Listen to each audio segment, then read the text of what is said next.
Welcome to Season 2, Episode 8 of the Inches and Cubes podcast.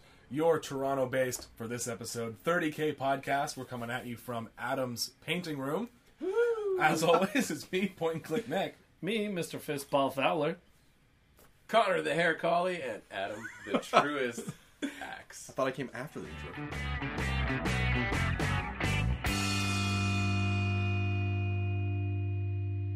Alright, we're back. So, Paul's got something on his shirt. What's that? Well, I opened Sounds for good. you guys. Smells good. Unheard Melodies, a sour Brett porter. So Brett's a type of yeast. Y'all probably know that. There's a lot of copy I'm not reading. It's India House. I'm not pouring it up for you. Yeah, you are. Yeah, so the story is I took a buddy out for his birthday to India House on last Friday. Oh, that's and a nice I was chatting with the guy in there because, they don't do reservations, right? So you kind of have to wait Yeah. a bit. So we were waiting for about 15, 20 minutes. So I was chatting with the guy, and he was telling me about all the sours they had.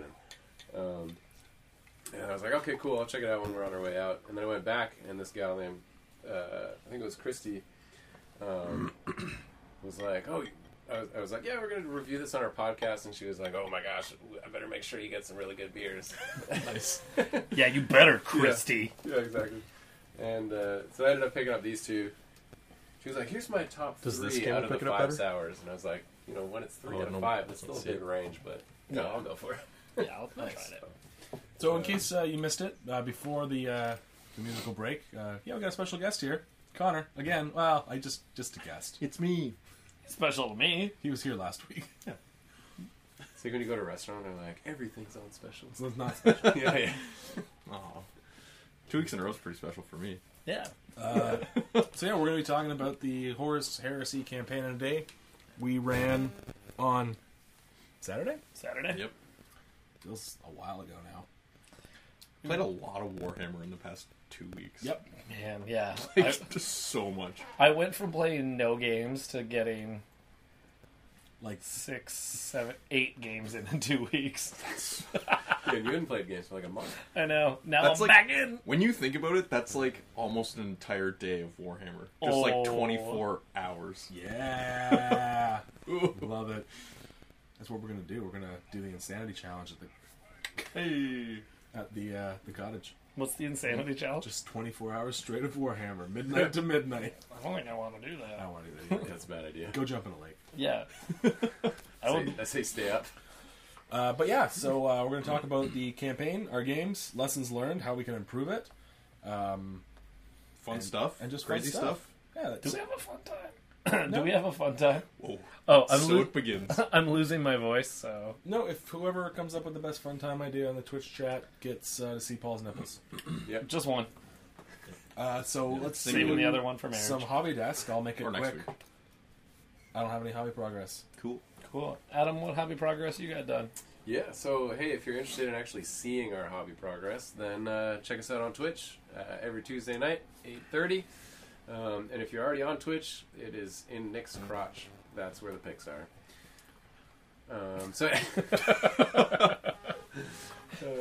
As if it's nothing, right? Oh, you got the compressor turned off this time? I do. Oh, smart. You want to put your earphone on silent, Connor? I would love to do that. Yeah. Hollywood. Hollywood. All right, so back to hobby progress. I actually did. This is probably the least hobby progress I've had since we've started the podcast. I did finish the Leviathan and the Dreadnought Drop Pod, which was great to just get that monkey off my back. I hate how fast you paint things, man. Yeah, do you see why it gives me a complex? We played a practice game. Oh, are people not supposed to know about this? Whatever. There's no. And they photo were- and they evidence. were- You could be lying. Yeah. Who knows if it's true? It's on the internet now, though. That's all right. So it could be true. People wouldn't go onto the internet and just make up lies, would And they? then, like 3 days later, they're fully painted. And they look gorgeous. Well, thank you, sir. I was like painting Leviathan. I was sitting here going like, I don't want to paint like all these other colors and details, so I just pulled out all my decal sheets. I was like, what can I do? Just Is fill that, it up. Is that why he's so white? He is very There's white. so much, like, flat panels. Yeah. Yeah. Adam. Hey man, whatever gets the job done. No. So anyways, that was great to get that monkey off my back. So I was like having to put a lot of extra time in and late nights just to make sure I was ready for the event because you can't play especially an event. You can't play not painted. We'll talk about that later. Yeah. As lessons. A narrative event too. Yeah. Like, it's the whole point is that It really it looks fits good. the theme. Yeah. It's all about the aesthetic. It's all about the story. Yeah.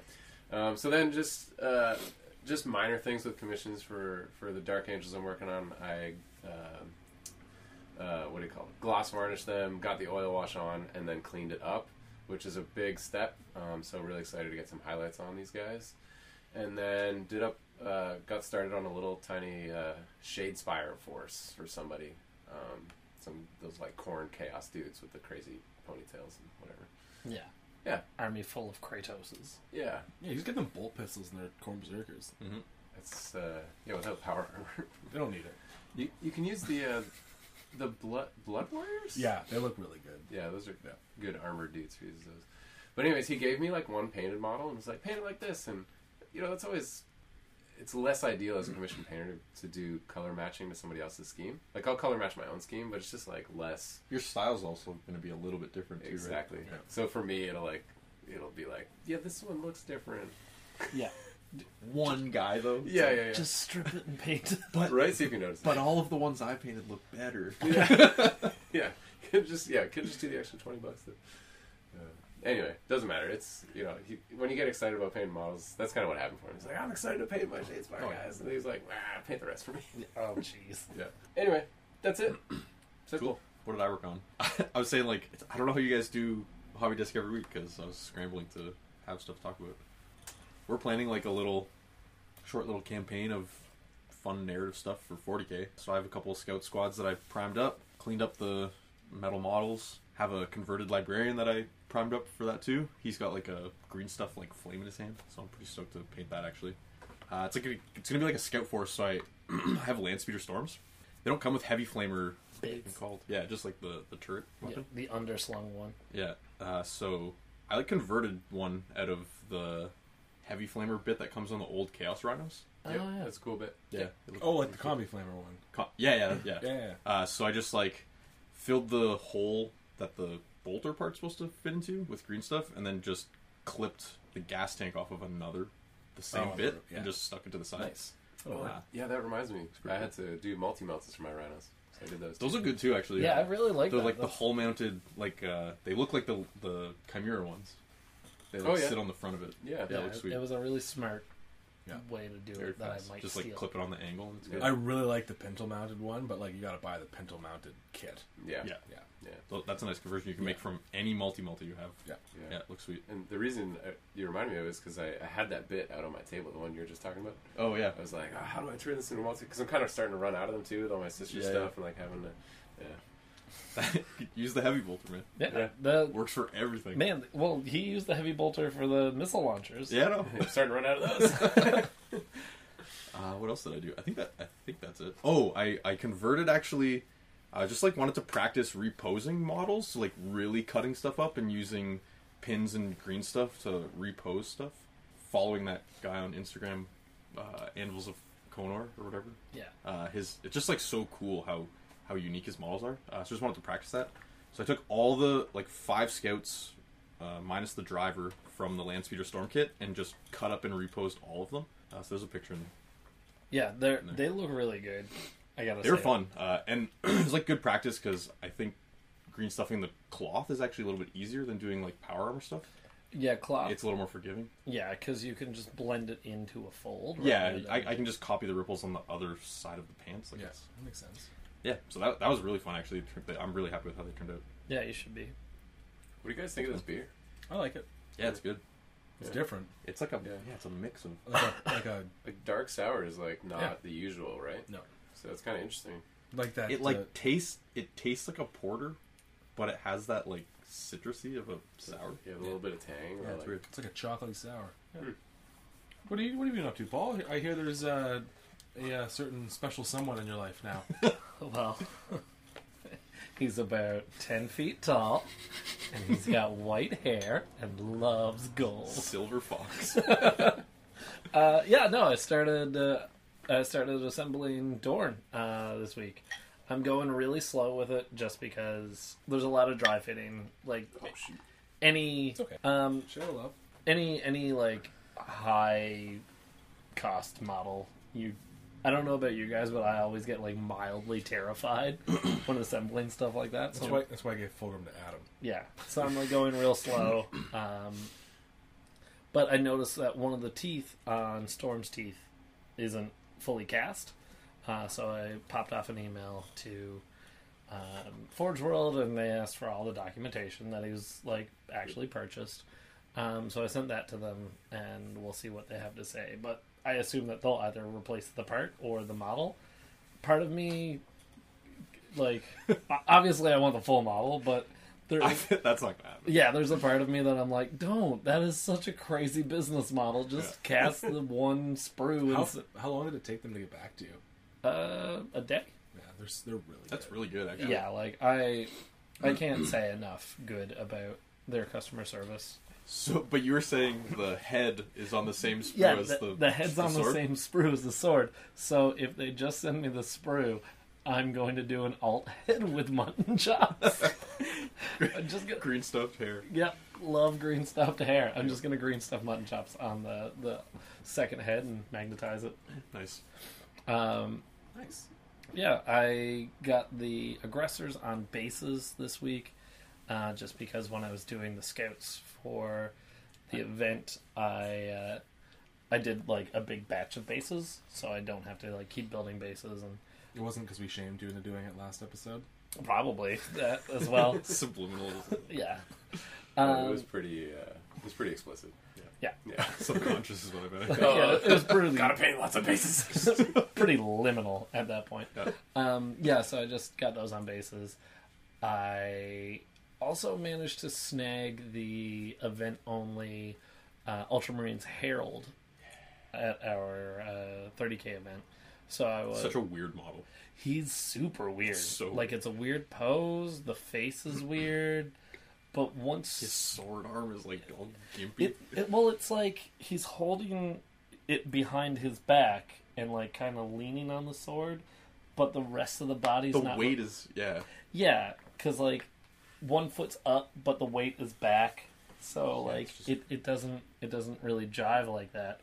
So I'm going to convert him into a hammer jump pack captain. I mean, you did. No, I've been trying out different poses and stuff. So Oh, okay. I was like, I'm pretty sure you sent me a picture. well, All those pictures are cold fits, right? yeah, there's no glue on those. So this was trying to figure out what I was going to do because I was also going to maybe run him as a lightning claw captain, and I used Mark III claws, and I was like, that looks cool, but I don't think I would use... I'd want a hammer just for the fist. It fits. So that's what I'm going to do. Swapped out the head because a plastic head really sinks down into the armor. So it's like the lip of the neck comes up to his mouth. Sick. So he's like kind of peering over. It makes the armor look bigger when you do that. Oh, too. it looks... It's like the cataphracti guys have the half heads. He looks so big now. And I'm going to build like a really big base for him. And Sick.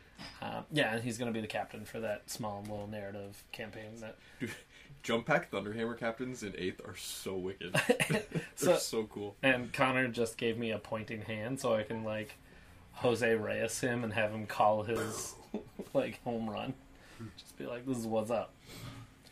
That's like I've seen that model used as the base for a ton of really cool conversions.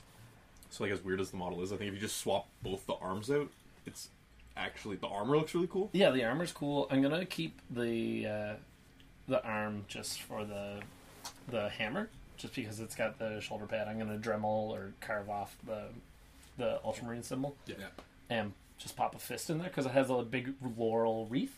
Sweet. So if I just carve off the chapter symbol, I'll be able to do a decal and have a sculpted wreath. So I think it'll look really nice. Awesome. And yeah, any other hobby progress? Nope. No. Yeah, we've been playing so many games. I played 5 billion games. Oh, I edge highlighted my Spartan, so it's almost done. And you got an event only mini. Yeah, I didn't jump on it like Paul did. Well, yesterday. Who supplied these things? It's the Cataphracti Hammer Praetor? Yeah, with these the- are like the Combine Volkite or something? Yeah, I love that Mike model. Kahn was at the Horus Heresy Weekender a couple weekends ago. We asked him to pick up a couple things for us. Nice. Originally, we asked him to pick up 2 of those Praetors, and he's like, I bought 2, but one's for me. And I was like, that's not what we asked. I mean, So he was nice enough. He said he had the Herald, and he was like, "You guys can buy it at cost." sweet. So Nice. we got both those things. I think I'm actually going to use that model as my chaplain for the Iron Hands Interesting. Okay. instead of the Calth one. Yeah. I think it just like there's nothing to convert, which will be sweet. Skulls. Yeah, I'll give him like I really want to some get scrolls or I something. want to get some of those Reaver masks. Yeah, they're It'd be- great It'd be heads. so cool for a chaplain. Like I wish I had done it for my chaplain. I guess they'll probably pop his head out and redo it at one point. I mean, Yeah. you could take one. Yeah, maybe. I don't know. I fully One painted with like my the chaplain. big Now I'm scar kinda on his like, face is the best part. Oh, dude, Yeah. don't no, totally take that. It's gonna look so cool. And pop the head off the guy. Yes, It's fully painted and sealed. this is why you use super glue over plastic glue. Well, it's also resin, but yeah. More of a reason to pop his head off. All right. He's convinced me. I'll paint the head up Sweet. and put it on there because having a skull mask would be really really cool.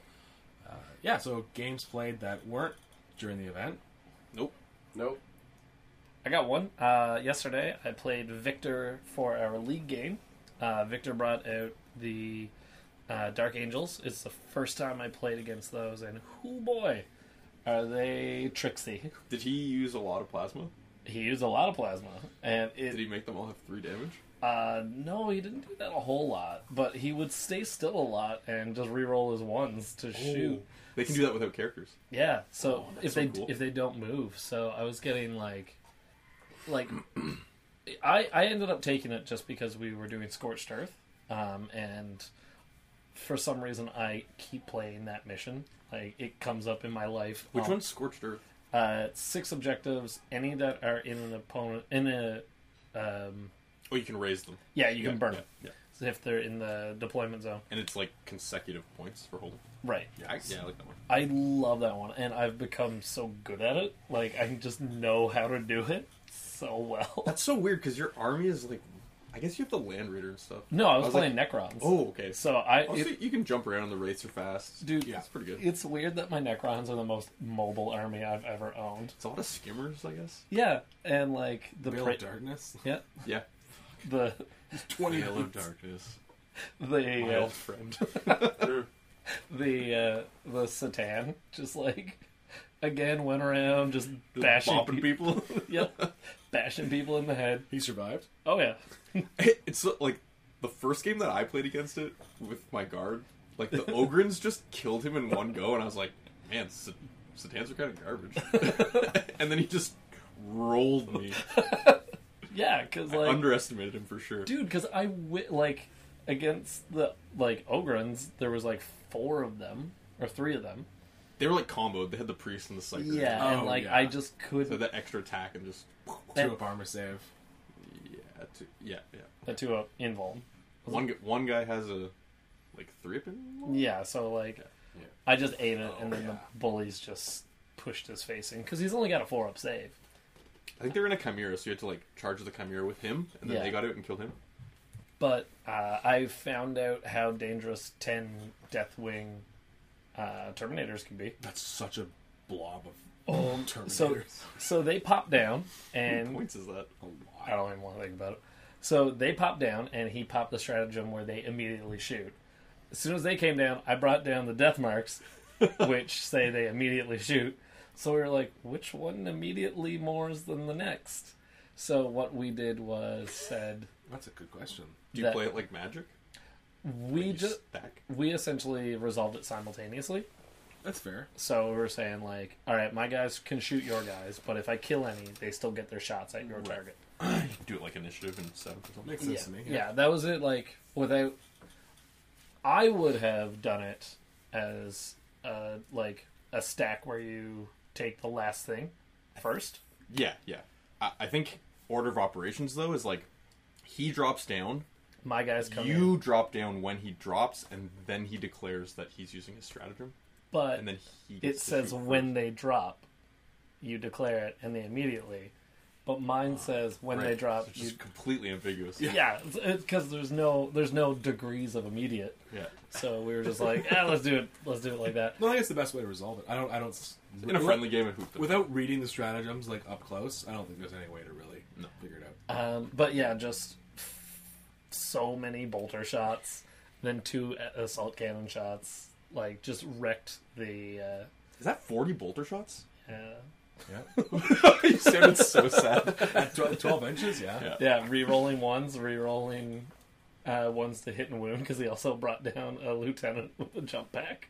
I was like, he wasn't running Belial though, right? No, he was just running. You're rolling all misses on that.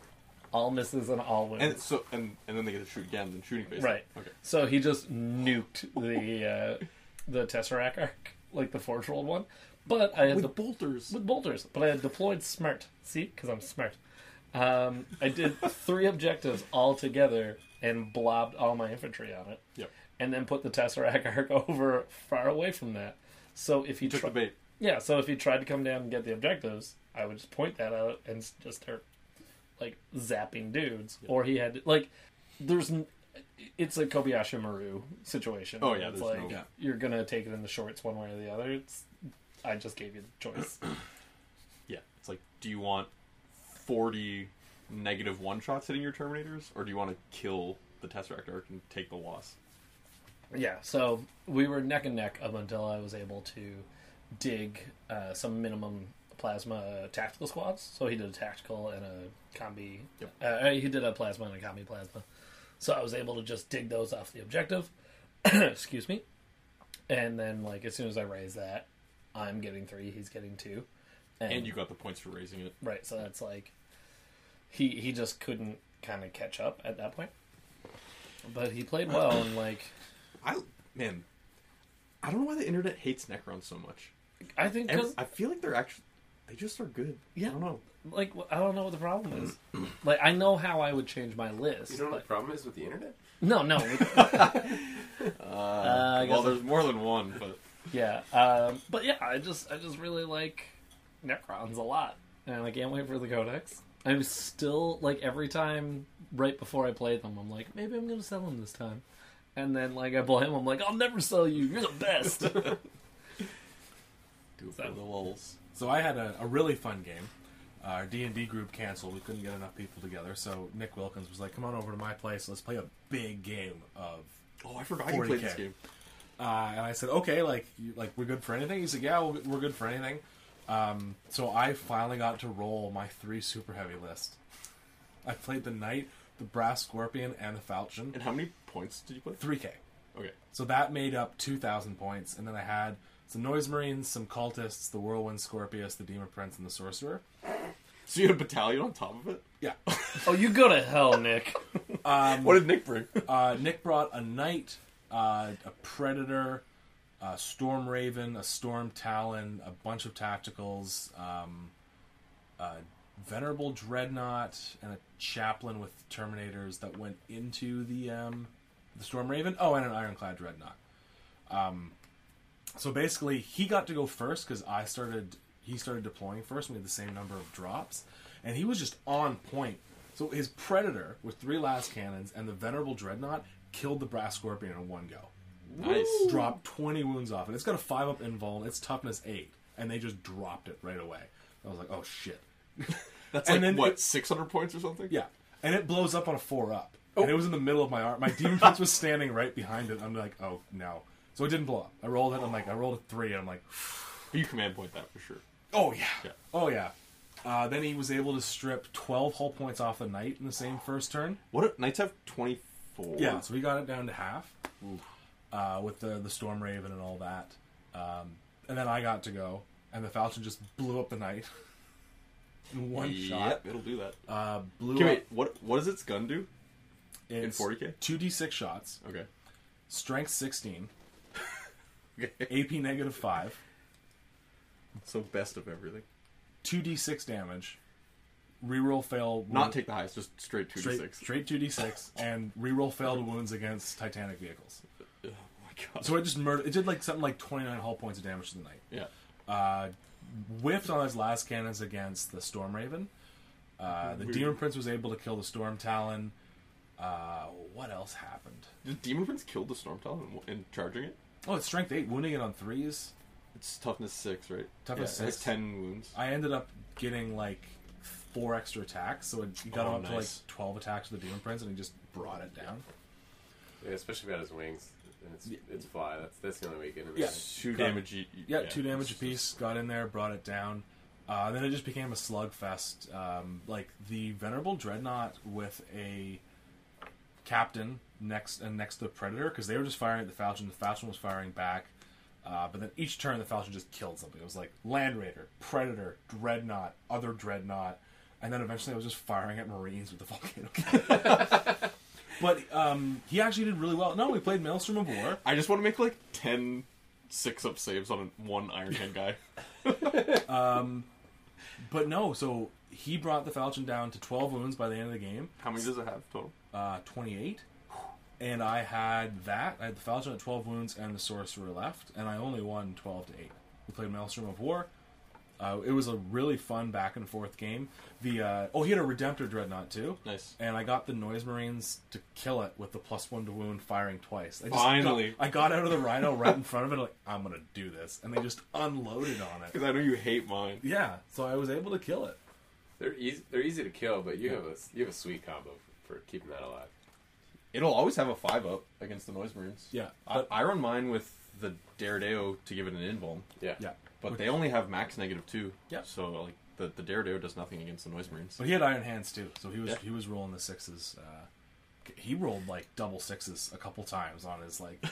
It feels so good. And one of the coolest moments was, yeah. Maybe we need another beer. That was Paul. I had the Sorcerer smiting his Librarian, and his Librarian trying to smite my Sorcerer. Nice. And we were like constantly denying it. But then I rolled an 11 on the smite, and he had 2 wounds left. I'm like, "You're dead." And he's like, "Okay." And he went to take him off. I'm like, "No. You can deny me if you roll 2 6s." Yeah. And it's like, "Okay." And then rolled 2 6s. Also, It's just like, yes. also, you still had to roll the damage. And he still gets his Iron Hand saves. I'd already rolled the damage. Oh, it was 6 damage. Yeah, and he was just like, "Oh, yeah." I was like, "No, you can deny. You can deny. I'm good. I'll do You can the make 5 6-ups on Yeah. 6 dice. But it was a 3K game. That's what Yahtzee is based around. Yeah, man. It was a 3K game aside. We started at 6:00. Yeah. I left his house at 7:30. Oh wow. Oh, wow. What? Well, I mean, like, what, you have not even 20 models? No. Yeah. Yeah, and also, His list was super elite too. also one of your models nopes a model a turn. Yeah, How many points is the Falchion? 1,060. And that's after chapter approved. They Yes, pumped it, that's right? after chapter. Appropriate. Yeah. But it was a fun game. Like I said, 12-8, and neither of us were like pulling well on the tactical objectives. When we played the Thump. What else we got? Oh, baby. We got Ritual Madness, which is a Flanders dark red ale. ooh Ooh. Is this because we were talking about cults? yes. It should also be a sour, yeah? No, it's a blend of fresh and red wine barrel aged beers made in the traditional Flanders red style. Oh wow. Yeah. You need to stop talking. Never. So we actually played a really fun Maelstrom mission where at the beginning of your turn, you discard all your cards. Ooh, so you have to get as many as you can if In your they're turn. achievable, yeah. Yeah. So, like, there's some that are, like, really tough to achieve. Like, if you draw one on the other side of the board, you have to just discard it next turn. You can't get it. Well, how did defend objective cards work? 2 turns in a row. 2 turns in a row. So your opponent has the opportunity to react. So you have to get on it. But when in do you your turn. discard? At the start of your turn. Oh, okay. So So you you grab can it at the end of their turn. Yeah, if you've defended it. Yeah. Yeah. Yeah, exactly. So it was just a fun game. Yeah. I want to play more Maelstrom, actually. I have the Marine cards. I never play it. Maelstrom's a lot better now. It's good. Yeah. I'm really Yeah. bummed out I didn't get to use the Brass Scorpion, but it's okay. Use it a little. Because it does so much. It does, drew fire from the Falchion. Yeah. And, like, Yeah. maybe he should have killed the Falchion first. No, because the Brass Scorpion has 8 attacks, hitting on 3s, -4 AP, 6 damage. Yeah, but it has to charge something, one thing, to get it. It And then he can kill it next turn, right? You should see the Brass Scorpions. Its main gun is a demolisher cannon that has D6 shots and does 2d6 damage against buildings and vehicles. What is wrong with you? What happened to you in your childhood to be like actually, this? how you beat that list is take like MSU infantry stuff. Yeah. Yeah. Because your whole list wrecks vehicles and super heavies. Yes. Interesting. But the Good to know. the Scorpion also Taking has notes. a flamer, so 2 flamers, so 2d6 shots that are like its strength at the moment, which degrades. Yeah. Like minus 2 AP, 2 damage. You can shoot them in combat too, right? Yeah, they're pistol. Yeah. Pistol flamer. Well, Guys. it can shoot anything in combat. Guys. Right. Yeah, And I like it. Quite I like this this one. it's like tasty and sweet and Try a sip. puckery. Yeah, Paul, you gotta Alright. get in on this evaluation. It does here. taste like a sour, actually. Yeah. Oh, that is wild. Yeah. Oh, I could see 2 pints of that, and then you're done. Actually, it might be a higher percentage too. It's always like 8%. Yeah, 8. Ritual Madness, part of the Fates and Fury series. At Indie Ale House. That's right, in the Ale House. Well, is that it for games played? I think so. Cool. Should we take a quick break and chat with those Twitch folks? Let's get twitchy.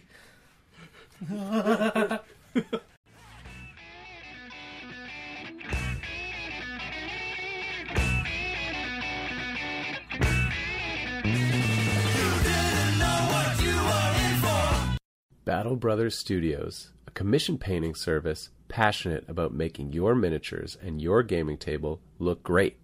Our philosophy at Battle Brothers is this: your army is our army. Every model will be something you can be proud to show off. Send us a message on facebook.com/Battle Brothers Studios for a free quote and make that dream project come to life. We also have something special planned for the release of 8th edition of 40K. Right now, get 20% off if you commission us to paint an 8th edition starter set, or get a 10% off Army Bundle bonus for painting up your new 8th edition 40K Army. Inquire with us on Facebook for full details. G'day. How are you now? Tried to paint a mini the other day. Realized my brushes were drier than a Saskatoon field in May. So I did what any reasonable man in his mid-30s would do, and I hopped over to thewarpainter.com to resupply. Thewarpainter.com is Canada's greatest hobby store for all things hard to find. Scale 75, Broken Toad, The Army Painter, and Valet Ho. All supporters of Encounter Wargaming get 10% off their first order with the code EWG10. They got you covered. Honestly, I wasn't angry then. I was just Should like, we just do that game first and get it out of the way? No. Because my voice needs to be as raspy as it was when I was like, this is bullshit. The entire... At the end of the day, I was just like, oh my god. The dice rolls didn't help. No. But like, it was... Make these 2 up saves 2 1s. But like... So bad. I tell you, he did. Make these leadership tests double 6s. Make these 3 invulnerable saves 2 2s. Yep. Just... Was this They're your just game? laughing Yeah, it was at our her. game. I was like... And like, the worst part is, I could have done with how much stuff was dying, but like, because of the table... He was getting... We'll get to it. Just couldn't kill anything back. We gotta turn the recorder on first and intro it. It is on. Okay, well. Somebody bring us in. Step 1 accomplished. Here we go. And we're back from a break where I ate some licorice. I ate beer. some licorice. I'm glad you did. I drank some beer. I drank beer too. So we're here to talk about the Crusade for the Marion Gulf, Part 2, First Blood. First Blood Part 2. That's the one. So funny note, I named all the war zones like funny things, like the Calamari Desert and the Jungle Planet was called Rambo 2, and then Chaz went in and changed them all before the event. Calamari Desert would have been so good. I love that map. So yeah, Chaz, John, and myself did a lot of work organizing this event. We've been talking about it for months. So basically, years ago, like 2015. Can you believe that? That website's still up, actually, I think. There was a We're just kids. 40k narrative campaign in Toronto set in the Marion Golf system, which I think Connor. Yeah, he wrote a big narrative for it. Yeah. So we played that one summer. Had a blast. It kind of led to the club actually like coming together. Just pulling people from Toronto and other forums together to play, yeah. Yeah. And then last summer we kind of redid it in a 30k environment. We only had like 8 people for that one. So we can talk about how it was Yeah. different. But it was good, and this was kind of like the continuation. So the Traders won that one. And for anyone out there who's only a 40k player, Traders are the good ones, Loyalists are the bad ones. Oh, whoa. Like, everyone knows that that's wrong. Listen to the falsehood coming from this individual here. Yeah. Oh, I'm not the one who worships a corpse god. Don't treat the listeners like they're idiots. I'm just poking fun at you guys. Don't treat the money like they're idiots. No, You just worship warp aliens. no, Nerd. sex, drugs, and rock and roll. That's what we worship. It's so good though. Do you have a moment to speak about our new one? So this is Horus Heresy, which is still in its like 7.5 rule set, which we'll get to as well. It's really big in our club. We got quite a few people who play it. I'm so happy we have a good community for 30k. Yeah. It's amazing, actually. Fill the space because Nick is chewing on black licorice. Oh yeah, no, just eat in the middle of the podcast. You were the one talking. You were making your point, and then you're like, "This is a good time for a snack." So yeah, Connor wrote a bunch of continued fluff based on the first year that we did. He's still doing it. Keep filling that time. Oh my He's like, God. guys, keep it rolling. You're So doing great. in the original campaign for 40k, the sun of the system exploded with warp energy, and chaos took over the system, and then we had to fight for it back. And for 30k, for the first campaign, it's chaos infiltrating this system that's just been found by the Imperial Fists. So that's like the fluff behind it, I guess. And then this is the Loyalists launching a counteroffensive after they've lost ground in the system from the first campaign. So the warp storms kind of come through, which is represented by the demon table kind of being more unstable than it was in the first campaign. Yep. So just the whole, like, from a campaign system point of view, I really wanted to get more into like an actual campaign system and shied a little bit away from the narrative just simply because of the scope of the entire thing. 20 people was huge. Yeah, and it was great and fantastic. Oh, it was awesome. It's just like impossible to do more narrative stuff because like you don't know who's showing up the day of. It's really hard because like you're literally making 10 missions, right? Well, unless everyone's playing the same mission, you're making one mission for each table. So you're making 30 missions. Then you have to make a mission if the Traders win. You have to make another mission if the Loyalists win. Yep. So you end up at the end of the day making like 50 different permutations of missions if you wanted to do like each table as its own narrative thing. So we decided, hey, why don't we just do loosely tied together by a narrative. Each table's got its own very highly specific war zone where none of the two were alike. And they all affect the primary too, which is great. Like the victory points on the table. Yeah, so everyone, like the missions, if you won a game, it contributed to your faction winning the campaign. And it was just... And the overall turn. And the overall turn, which... Game turn. Yeah. Whatever. So what we did is, for matchups, instead of making it a random matchup or an assigned matchup, I came up with what I thought was a good system. We had one snafu, which I'll get to later. That was just because I think it was end of the day, people were tired, they weren't reading the rules properly. Oh, do you hear that, eh? He knows I'm right. Do you hear that? Read the campaign booklet again, Adam. Read the You guys played that stratagem wrong. We'll see. Well, let's talk about it when we get there. So basically what happened was because... 3 against 1. Listen, this comes down to the difference between design and user experience. Yeah. So I'll go to bat for that every day. That's fine. Again, stratagem says when it was played and you played it after it should have been played. Your fault. Rules as intended. Fine. Now, you know what? I guess there is no debate. Okay, hold on. You've made your point, and we're done. Nobody knows what you're talking about. Okay, so let's slow down. Let's finish the first I thought. just like poking. We'll talk about it later. So what I'm happened gonna lose was, my voice again. because traders were defending against the loyalist counterattack, we kind of thought it would be cool for the traders to like know the mission and know what each of the specific tables did. So on one we had 4 knights battling it out. We had a Warhound Titan show up on one. There were Tyranids. There were demons. There was a Mechanicum force that was protecting its own stuff. There was a Blizzard table. Don't mention that. There was hordes of cultists assaulting Blood Angels. Glaive and Fellblade? The Glaive versus the Fellblade with the Warp Crystals. Oh, yeah. Which I didn't play that table. I want to know if that came into effect on Paul's game when he starts talking about that. And then we also added some above the table stuff like stratagems. So this is what we're arguing about now. So essentially, like the loyalists had things like they could get some Sisters of Silence, or they could get some scouts, or they could do. What were some of the other things you guys had? I don't know what. Oh, you could. The secret missions were like. No stratagems. Don't fail a pinning check. Yeah, I don't remember the stratagems. Honestly, I think having stratagems and secret missions, like, there was too much above the table stuff, I think.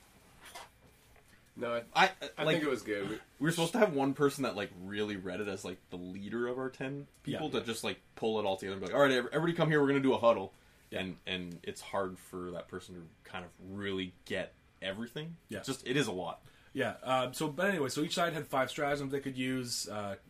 Chaos had demons, an Alpha Legion operative. They could swap players randomly. They just do some crazy stuff. And then as well, we had secret missions. So the trader ones were like, cause 5 models to be removed as a result of sweeping advance, which was get volunteers for experiments. Or cause 3 units to fail a leadership morale or pinning test in a turn. Just fun stuff that like was difficult to achieve. I think the loyalist ones are a little bit easier than those ones. There was like kill all the enemy characters, which is actually pretty hard to do. Yeah. Yeah. Independent characters. Independent characters, yeah. There was one that was don't fail like a pinning test. Don't fail a pinning test. Any pinning test at all. Yeah. Yeah. Which, depending on the army, is not easy to do. There's one keep. Make sure that there's no one within 12 inches. The center of the board. Yeah, that one got pulled on me. Control table quarters. Did he get it against you? Because I played him on the Mechanicum table where the Mechanicum... Yes, it worked! Yeah, that was our strategy. That was the plan, yeah. Nice, that was very good. It was brutal. Connor, you want some more of this ritual madness? Yeah, man. Indie Ale House? Fill me up. So, because we had 2 volunteers who had volunteered to help run tables, obviously life gets in the way of helping hobby events. Like 9 o'clock on a Saturday. Yeah, last second we just John, kudos to John for running a great event. Did you know that John's a damn hero? Yeah, I did know that actually. Okay, because originally he was not supposed to be involved with playing the NIDS.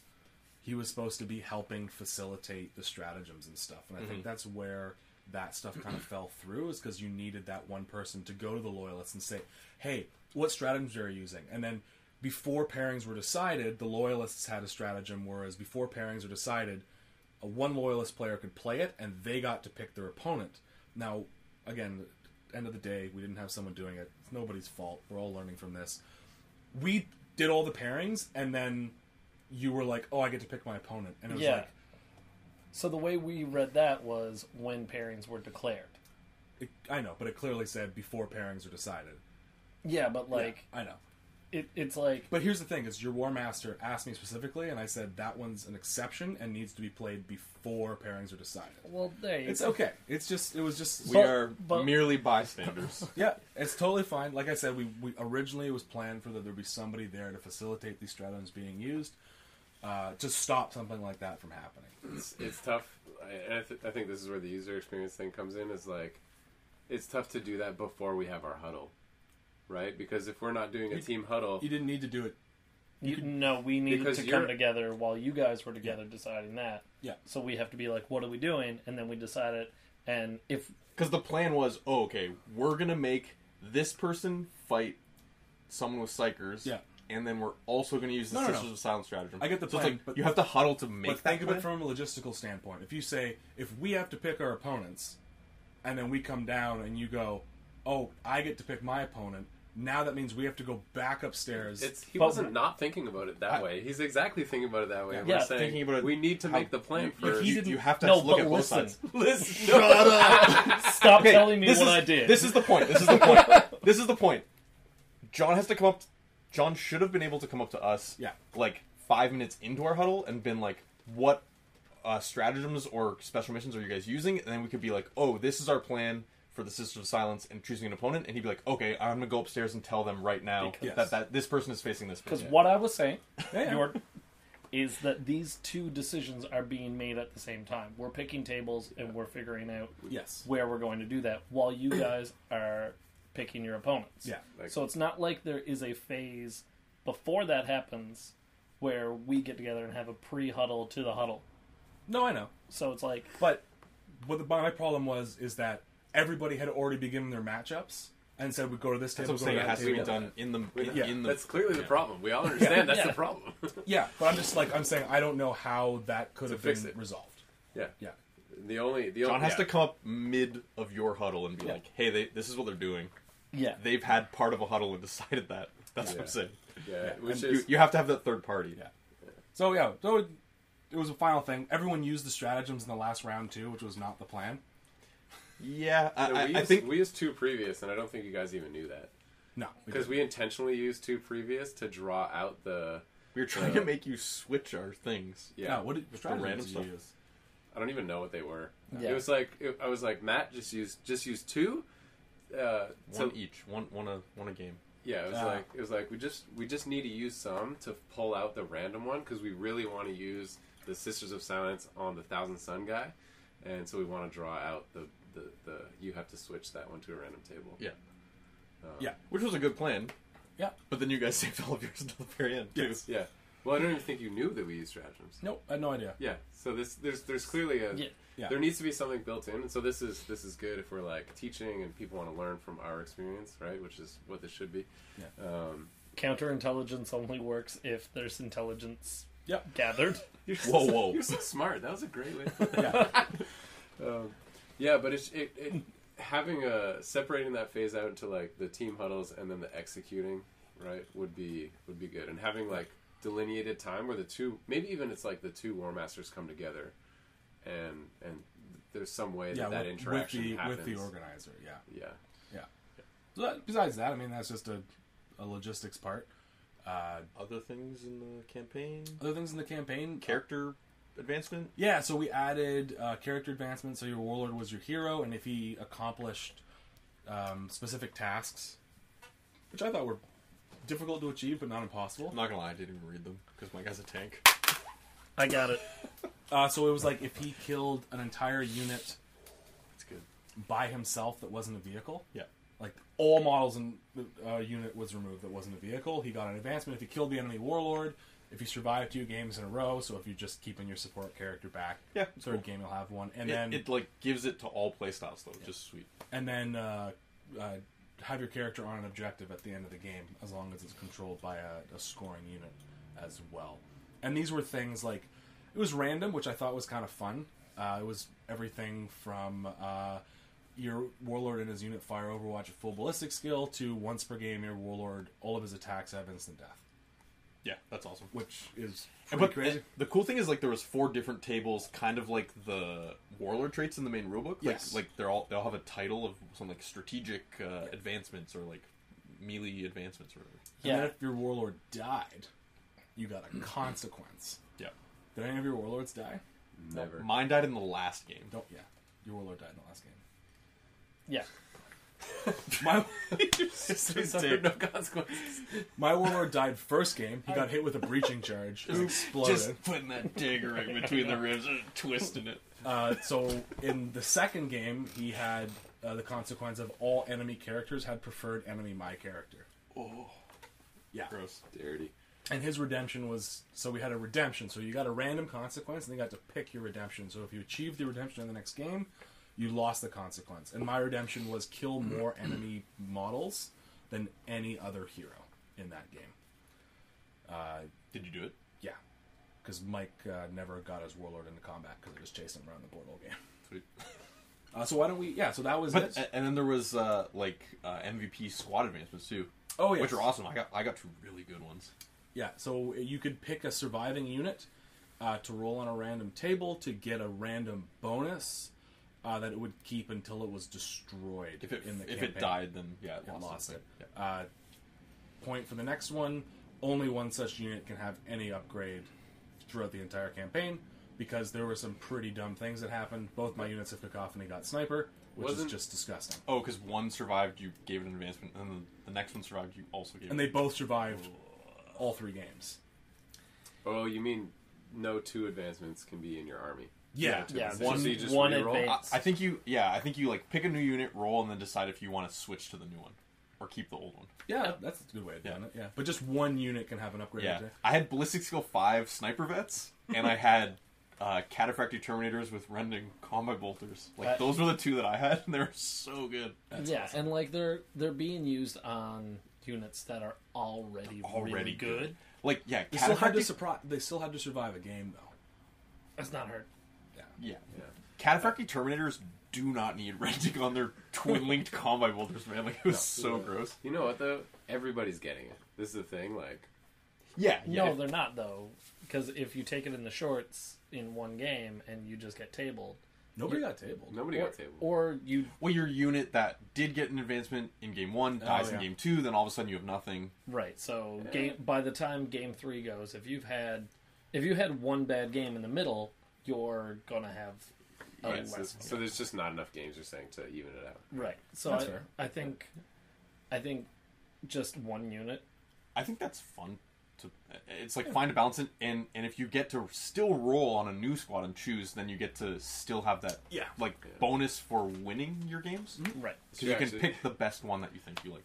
So I had a bunch of people come up as I was rolling mine. They were like, "Oh," like a lot of people being like, "Oh yeah, that's a thing." So first, knowledge is tough.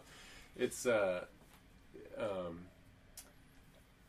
you would expect everyone to read the player packs and all this kind of stuff, but the reality is, like, people are busy, they're trying to live life, and so there should be like an announcement. It's like, hey, roll your like at the end of the game, hey, roll your advancements, make sure you do all your cleanup in preparation for the next game. So this little experience where I was rolling mine and a bunch of people came over, oh yeah, right, I'm supposed to do that, and then they're like, so what's your thing? Just for accountability, say it out loud so at least one person heard what you're talking about, right?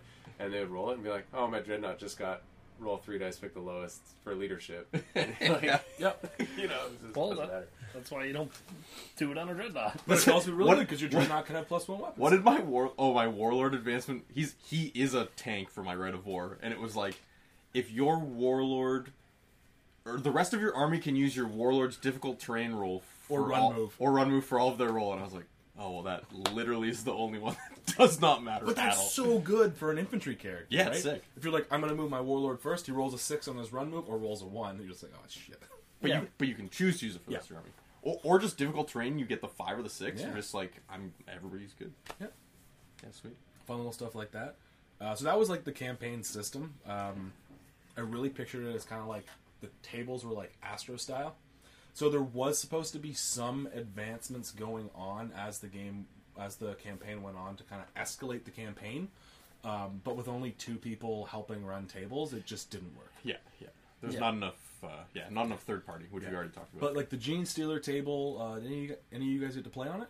No. So that one started off with Gene Stealers, then we added Trigons, and then we added Trigons and the Swarm Lord, sick, and a Brood Lord. So it kind of went up. And then the Demon table, you added the round number to the Warp Storm table, and the Zone Mortalis table, you added the round number to the Catastrophic Damage Oh, table. nice. That's sick. Yeah. For every roll. So hold on, when you say round number, what are you talking about? So Like, round 1, round 2, campaign round 2. Oh, I see. Yeah. They're just that kind of stuff, because... I was trying to picture circular numbers. Like something really like... So yeah, it was just it was a lot of fun. I guess we should just jump into our games. Yeah. So round 1, mine was different. I played on Zone Mortalis table, so it was nothing like the rest of yours. Everyone had the same missions except for Zone Mortalis. Yeah. So I got paired up against a Mechanicum player that I'd played before at the Horus Heresy event in Kitchener-Waterloo. Lots of Thalax, a HQ unit that costs 350 points. A Magos Dominus that was just... It is a out. cool list, actually. It's a really cool It's like list. a ton of deep striking. Didn't Deep Strike in Zone Mortalis. No, but I mean, It's- just like It's his a bad idea. normal list. It's a really bad idea. But yeah, It's like if you hit a wall, you... it's -1 on the table. Oh, right, yeah, so you lose the unit now, too. Yeah.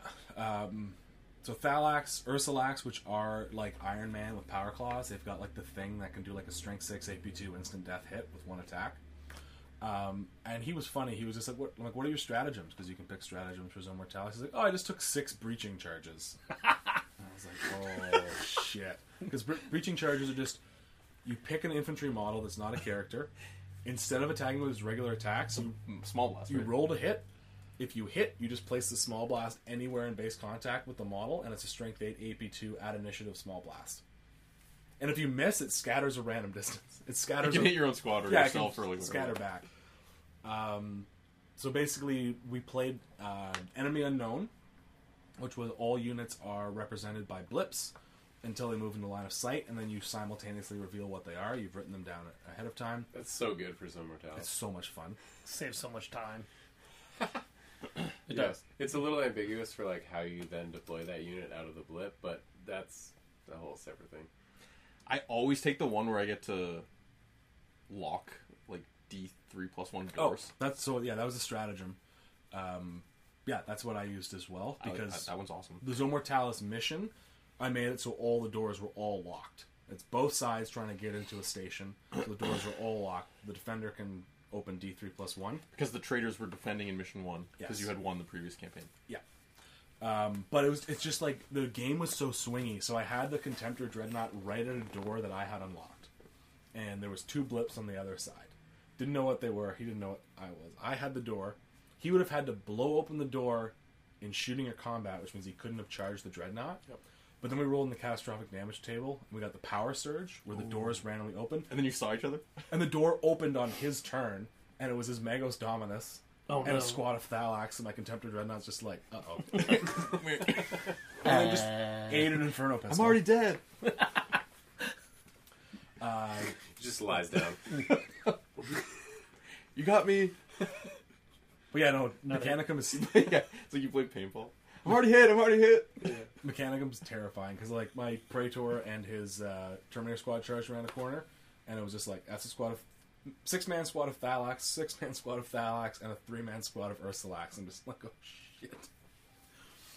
What do you even do? Did you against win that game? I did, because the Cacophony got 1 wound through on his HQ's 2-up save, and he failed his Biopsychic shock test and blew up. Goddamn cacophony, man. And then I basically made it so he had to come into my deployment zone to score points. And in Zone Mortalis, if you pass an initiative test, you can fire at full ballistic skill. Yep. So he had to charge his guys into the Cacophony, overwatching at full ballistic skill, which just murdered him. No, I didn't win that game. We tied. Oh, nice. Yeah, we tied. Yeah, because he had like 1 model left He or had something. 1 model Yeah. left in my zone. He had First Blood Slay the Warlord. I had killed more units than him and had another one of my units in the deployment zone, so we tied 2-2. Was it Chris? Is that his name? Yeah, Chris. Really fun game. Had a lot of fun playing. I really like Zone Mortalis. It's super swingy. We got more doors on the way too. Oh, nice. Yeah, you yeah, guys we did. ordered more. Yeah. Sweet. So what Did was we get the Necromunda doors? Yeah, Yeah.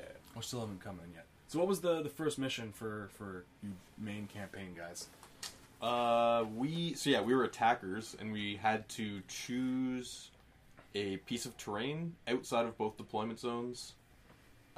That was the main objective to hold.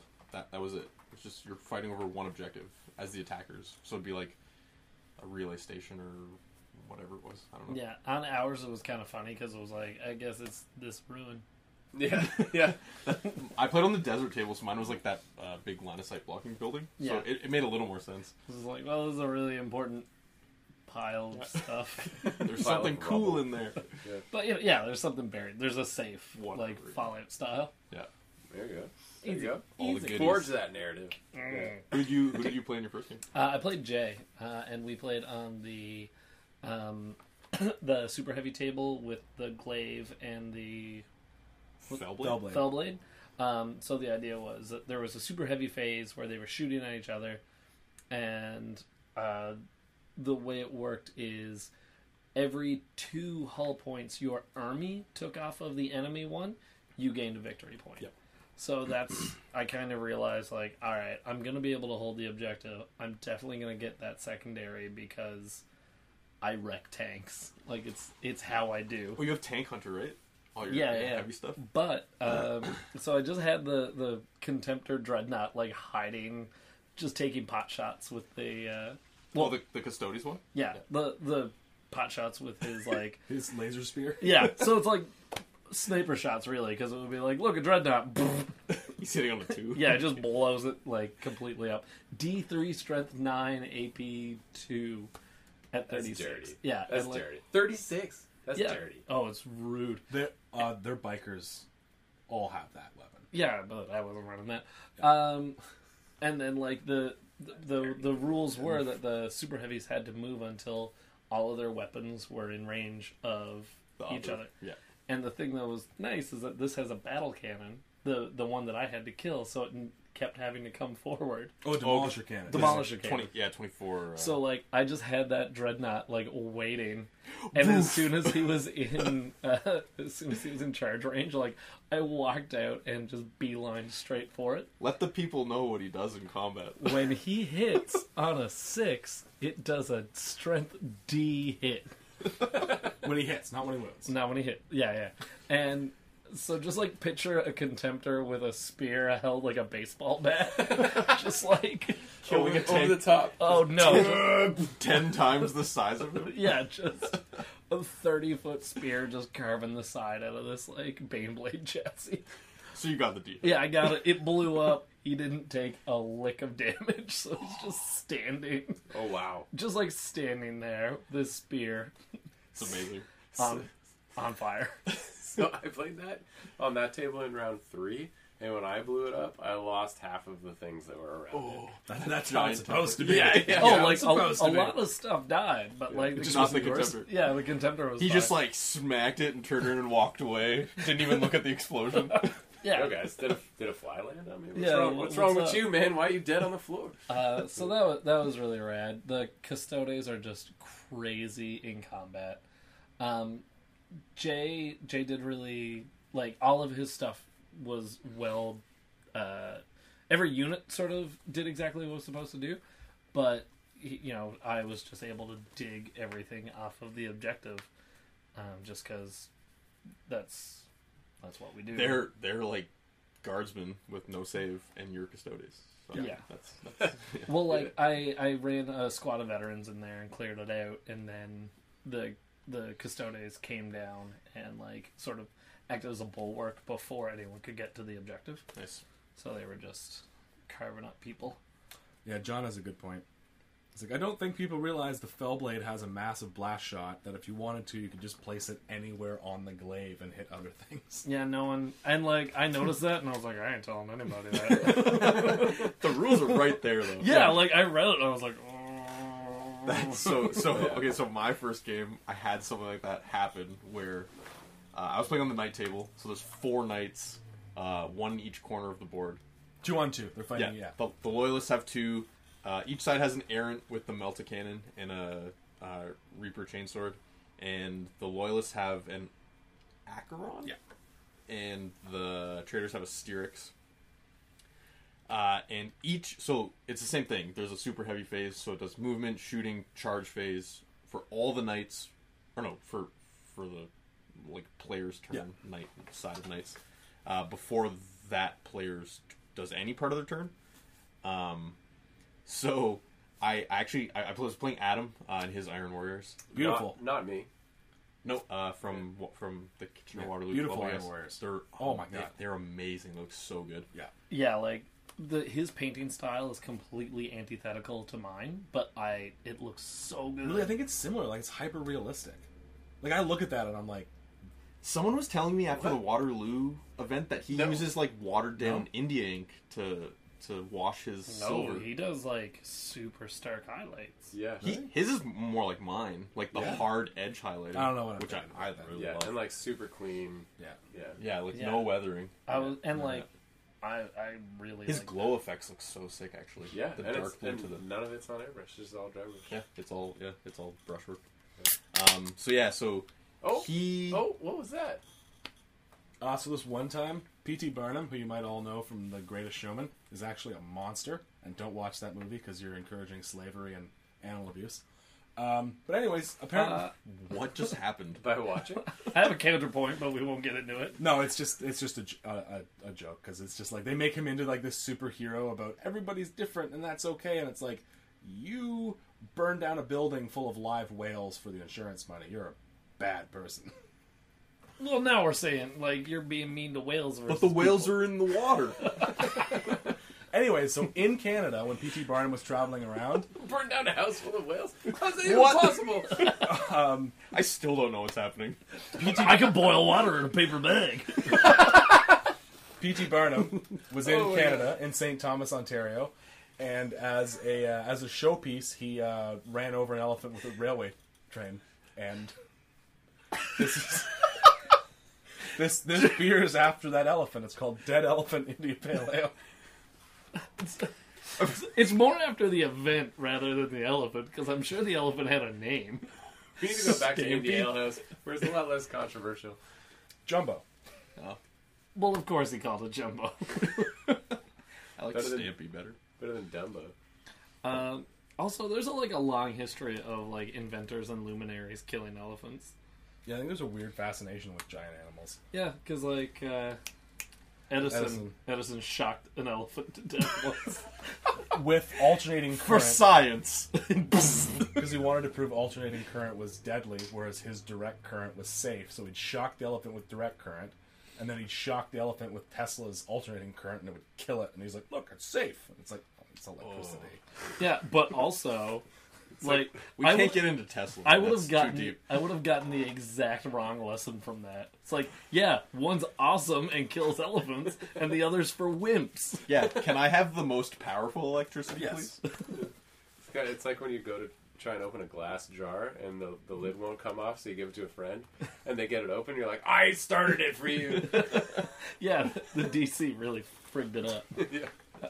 So Connor, night table. Oh yeah, night table. That's what I was talking about before we. I don't even know what we were just talking about. Back aside. Don't try and relive I'm the moment. not- no, It's past. It's gone.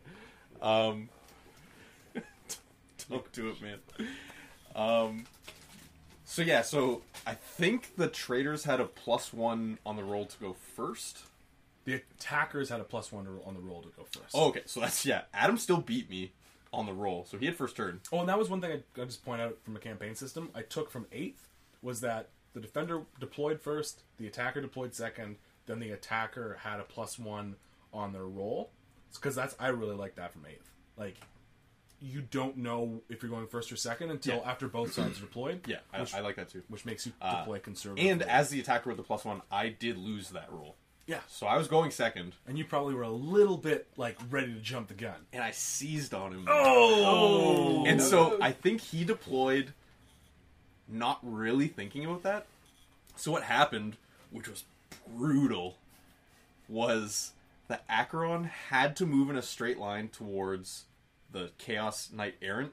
Yeah. So it moved 12 inches, and none of its weapons were in range of it, because it has the Flamer As a hand. Hellstorm template flamer. And Adam had deployed his, 350 point Iron Havoc squad on top of a building right in its path. Ooh. And I was like, oh, well, none of its weapons are in range, but it has to shoot at the closest unit. And we measured, and I was like, your Rhino's an inch further away than the Iron Havocs. So it just killed all 7 of them with the Flame template in one He hit. didn't give any of them Artificer armor? None of them. Oh! And it was just... You gotta do that. It's was strength 7, 10 AP points? 3. That's the best 10 points you can give to any unit. Yep. It. So he was fighting an uphill battle after that point. Because against your list, we put him against you. I saw his you list, picked.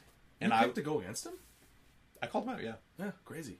Because Iron Havocs have Tank Hunter las cannons with ballistic skill 5 that negate your cover save by 1. Not if they're on fire. It's true. It's true. I heard flamers ignore cover. Yeah.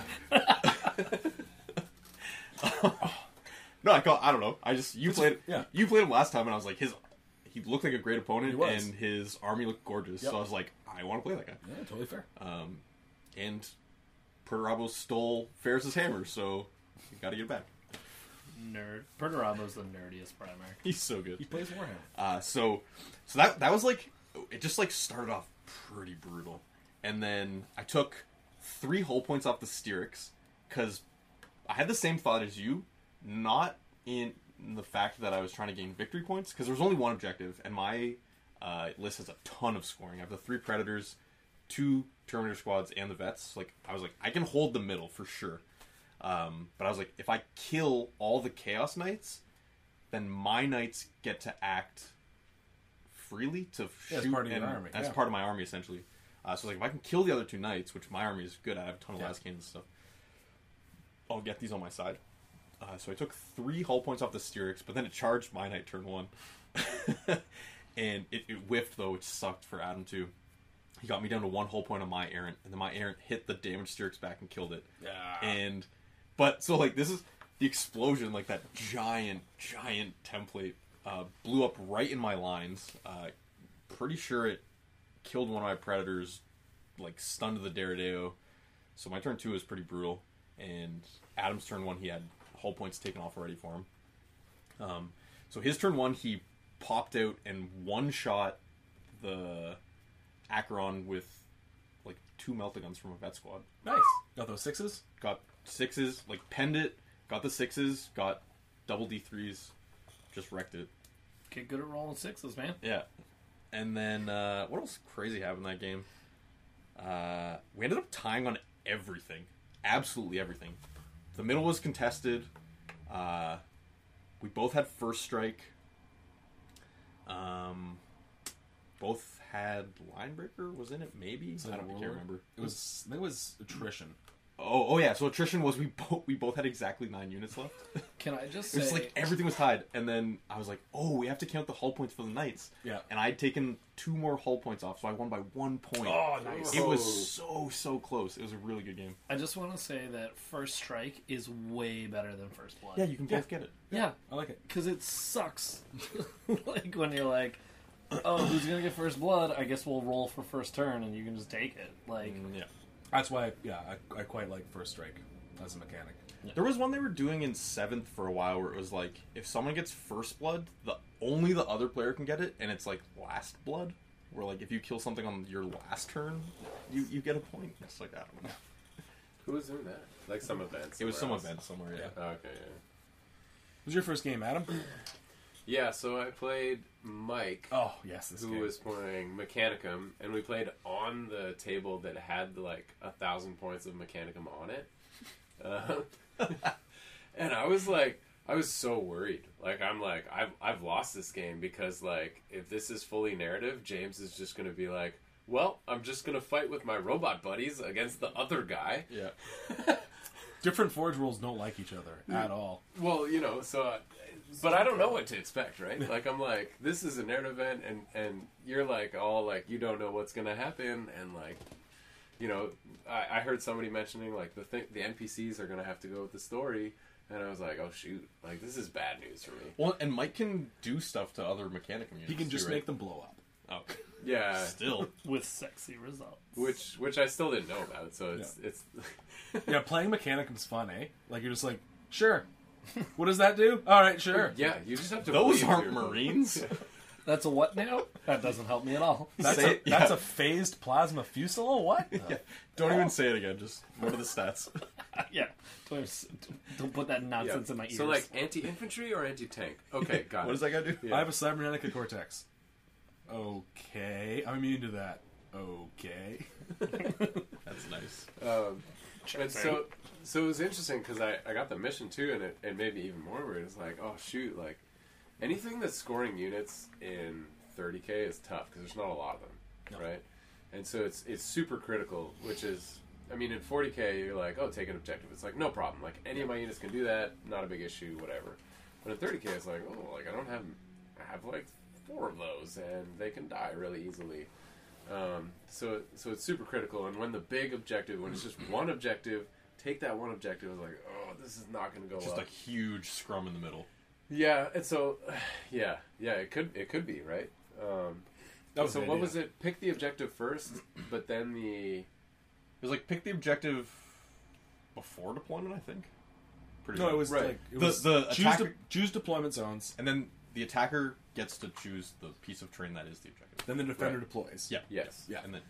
And so I think just Mike was... I don't know what he was thinking. Like, I put the... So it was Vanguard, which is the diagonal lines. And I put it off to one side.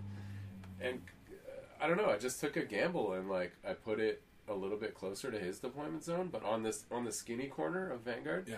And he just deployed like across the line. Huh. All the way. Like he didn't just pile onto the objective. And so my philosophy with the NPCs the whole event was don't poke the bear. Yep, that's Not a bad plan. Yeah. And so I deployed like all to one side, and actually with this it's a little bit interesting because 40k my army is all on the table, and in 30k now with this new list half of it's off the table, which is interesting. So I actually finally get to use that Sons of Horus rule, which is reroll ones for reserves. Oh, it's so good. Yeah. Why do you get so much stuff? What do you mean? What? Like you get the Like plus two- plus I have one like plus two one ballistic skill. Is that it? Those are like your two things. No, like I have if I outnumber you in combat, I get one more attack before addition 1. But it Oh, never, yeah, it that's never, not good. it My never bolt- comes up. my bolters hit on 2, and I reroll 1s in challenges, It's amazing. You have to issue challenges. and I have to issue. I have to pass a leadership roll to run. all weapons are -1 strength against Iron Yeah, Hands. that's so so strong. It is really good, but it's one thing. Whiners, eh? Just I can buy cyber millennials. actually. Yeah. I'm really happy with the Emperor's Children. Yeah, Legion No, Chants. I love the Iron Hands. This thing. Yeah. I know you love them too. honestly, I like bolters. So you just stayed away from the mechanics. So yeah, I mean, I just pulled the total flank shift. So this is when I knew the game was over. Was when all 3 of my reserves I got to pick which side, or they came on the side where the objective was. Yeah. I also heard you made 9 4-up saves on 10 dice. Well, I don't know if we weren't counting. Maybe he was counting in his mind as an engineer. He was just storing For that the information. He wasn't sharing that out loud, but it was a lot, I guess. Because I wasn't counting. I Mike don't was know. telling me like He was you had- alive, that's you all had that matters. bunched up Yeah. all your Cataphracti Terminators, and he hit you with the Helix the Helix Phosphex mortar. From the big guy. Went from the big guy, which makes you it's Big -1 cannon. cover save, reroll cover saves, and he's like, "Yeah, I'm gonna get him off the objective." He just made all your saves. No, Just he must awesome. be exaggerating that.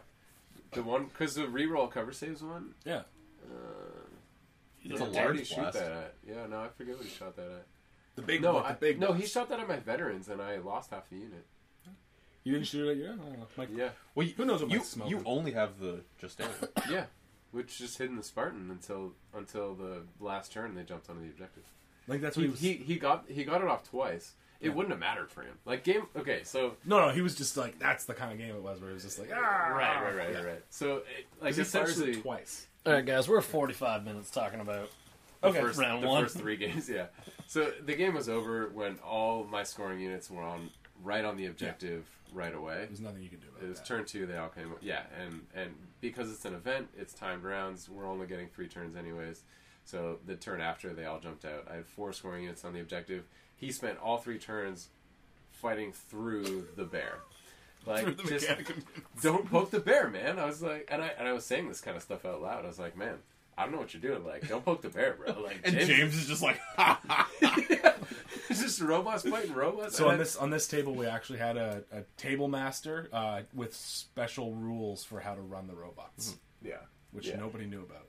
It's awesome. Were you guys asking him questions about how the robots worked? I mean, we figured it out because it was like, well, aren't you going to charge me? And it's like, oh no, they're not in 6 inches. Yeah. So I picked up enough intel to tell it to the rest of our team For like the next round, for the next round. So we totally gamed that table to work for us, which Yeah. you found out about because you had to. Yeah, You played Mike played- game yeah. 2? yeah, Well, yeah, so how was that? So let's 'Cause segue you played into on the that. same table. yeah. So I played on the Mechanicum table round 2. I played against Mike Kahn's White Scars list. It was a great matchup because my army's really fast. His army's just that much faster. Sick. So he had 2 units of jet bikes. It's way faster. He never actually got his jet bikes into combat because I chased him around the board all game. the point. Yeah, so you never got his jet bikes into combat. But is what his we jet would say. bikes had a turbo boost, and they couldn't shoot or get into combat themselves, so they were rendered useless. Were the Mechanicum shooting at you though? No, because I avoided them because I'm not going anywhere near Don't them. poke the bear. Because I went near them, and he killed 5 cacophony, and I was like, oh, I'll do that again. Back up! And then What was the mission in? mission 2 was Dominion, so it was progressive objectives at the beginning of your turn. And it was just you scored them at the beginning of your turn. Spearhead deployment. It was a really, really fun neck and neck game. The Mechanicum actually blew up his Xiphon Interceptor. Whoa. Just on snap firing, because they subtract the cover saves. So he's like, oh, I have a 3-up jink. He's like, I just blew it up. It's like AV-10 all around or something. It's really light. AV-11 all around. So we were both like, we both had a couple squads just capping objectives. He would turbo boost on an objective, score it. I would chase him with a Dreadclaw. He'd score the objective, then he'd turbo boost to the next one. Yeah. I'd chase him with the Dreadclaw, then he'd turbo boost to the next one. So he was keeping you off. That's such a weird. No, because my cacophony were scoring objectives. We tied on the actual objective points. He killed one more unit than me, and got the D3 roll off for 1 point. Nice. Which was... well, he only scored 1, too. He only scored 1 point off that. He also had a secret mission to keep me out of the middle of the table, because that's where all the Mechanicum was. Adam was like, give it to whoever's playing this mission. Yeah. Yeah, So it was a lot of fun. It actually took me a second to wrap my head around what you guys were talking Because about. I was like, let's give the Yeah. like middle denial one to that table. I just And you were didn't like- realize You're like, what no, the the objective Mechanicum's was. in the middle. Yeah, it's like That's we got to keep got people out of there. Like the opponent can't go in there, and you're like, Mechanicum are there. Don't poke the bear. just myopically focused on the one thing. Yeah. But it was like, I love James, so like Mike was asking James a question. What does that unit do? Oh, that's a good question. Is that unit activated? I cannot tell you. Oh, he like totally just... Oh yeah, he was like, what does that do? I don't know. I'm like, I know Mechanicum because I played Mike a lot. I'm like, that's a lightning cannon. Yeah, which actually That's bad. it wasn't. It was a lightning cannon. It was... On the tank, it was a lightning cannon. It was the large blast gun. No, because Michael Chapman was like, hey, the gun that I have on mine is actually that gun. And then he was like, it's the anti-tank one. And then... Doesn't matter. It was the anti... The point, it was paid to be, and it doesn't matter The because it's anti- points, it was paid to be the lightning cannon one. Yeah. Which is the blast? Yep. Oh, because he was like, that gun there, that's an anti-tank one. That's the one I have. That's so weird, And right? then Because it's like big, it's short, and it Yeah. looks like a cannon, whereas the other one is like long and narrow. It and looks it's like a radar dish. Yeah. Yeah. So I don't know. But no, like when we were making that table, we made it. It was crazy Mechanicum. Yeah. Yeah, this is just furthering our earlier point. Yeah. How Mechanicum are ridiculous. Yes. Yeah. But it was just a great game all So, around. Mike Con's we army do was have a to lot of fun. We do have to say, actually, that Loyalist won the first game round. They won all 3 rounds. Yeah, but you got to say Yes, it. but that's spoilers. So we were defending in round 2, though. Yes, you were defending in round 2, So you guys got to choose your opponents in the second round. and I wanted to play Mike Con's army really bad. Yeah. So I chose Just Mike because it Con's looks army. awesome.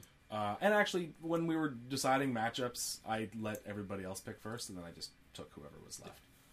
Because I wanted everyone else to have a good time, and I had inside knowledge of the missions and the tables, and You've played most of the Hogtown guys, too. yeah, and I was checking army lists as well, so I didn't want to be like, this is the one I'm going to be able to take on the best. So like, who wants to play who? From the sounds of it, you guys got way more into the matchups than we did, because like I would go upstairs and I'm like, all right, what do you guys want to do? Whatever, just put me man. whatever. We got into it. Yeah, Yeah, we 'Cause really got I was into telling it. Paul, like, I think it was second I was or like, third I'm going to round. be so good on this table. Yeah. Give it to me. Paul, like, Chaz one's up, he's like, I want to fight Jason Booth. And Jason's like, I'm sitting right here, man. I'm on your team. Classic Alpha Legion. We're like, Chaz, come on, man. Chaz, we know you're online. You're such a... Classic Alpha Legion. What are you? Yeah. Yeah. It was fun. I mean, I think a lot of the traders just showed up for, like, a fun narrative thing. And, like, when I was looking at lists afterwards, I'm like, yeah. It was like 5 out of 10 of your guys had 2 units of 20 attack marines. Oh, yeah. Man, Adam Adam's Iron Warriors list was gross. Oh, it was. Yes, it was gross. It was a really good list. There were a couple of us who were like, we're coming. He had a Medusa with a Master of Signal and 3 quad mortars. When I fought him, he had 3 Medusas with a Master of Signal, a Void Shield generator. Yeah, that list was shit on me. What was your game 2, Paul? Oh, my game 2, I played Zone Mortalis. I got to play Raph. It was good. Progressive blips. Nice. And just like 4 objectives. Blips again. Would you guys forget? No, we forgot stratagems. But like, I don't think it would have made a huge amount of difference.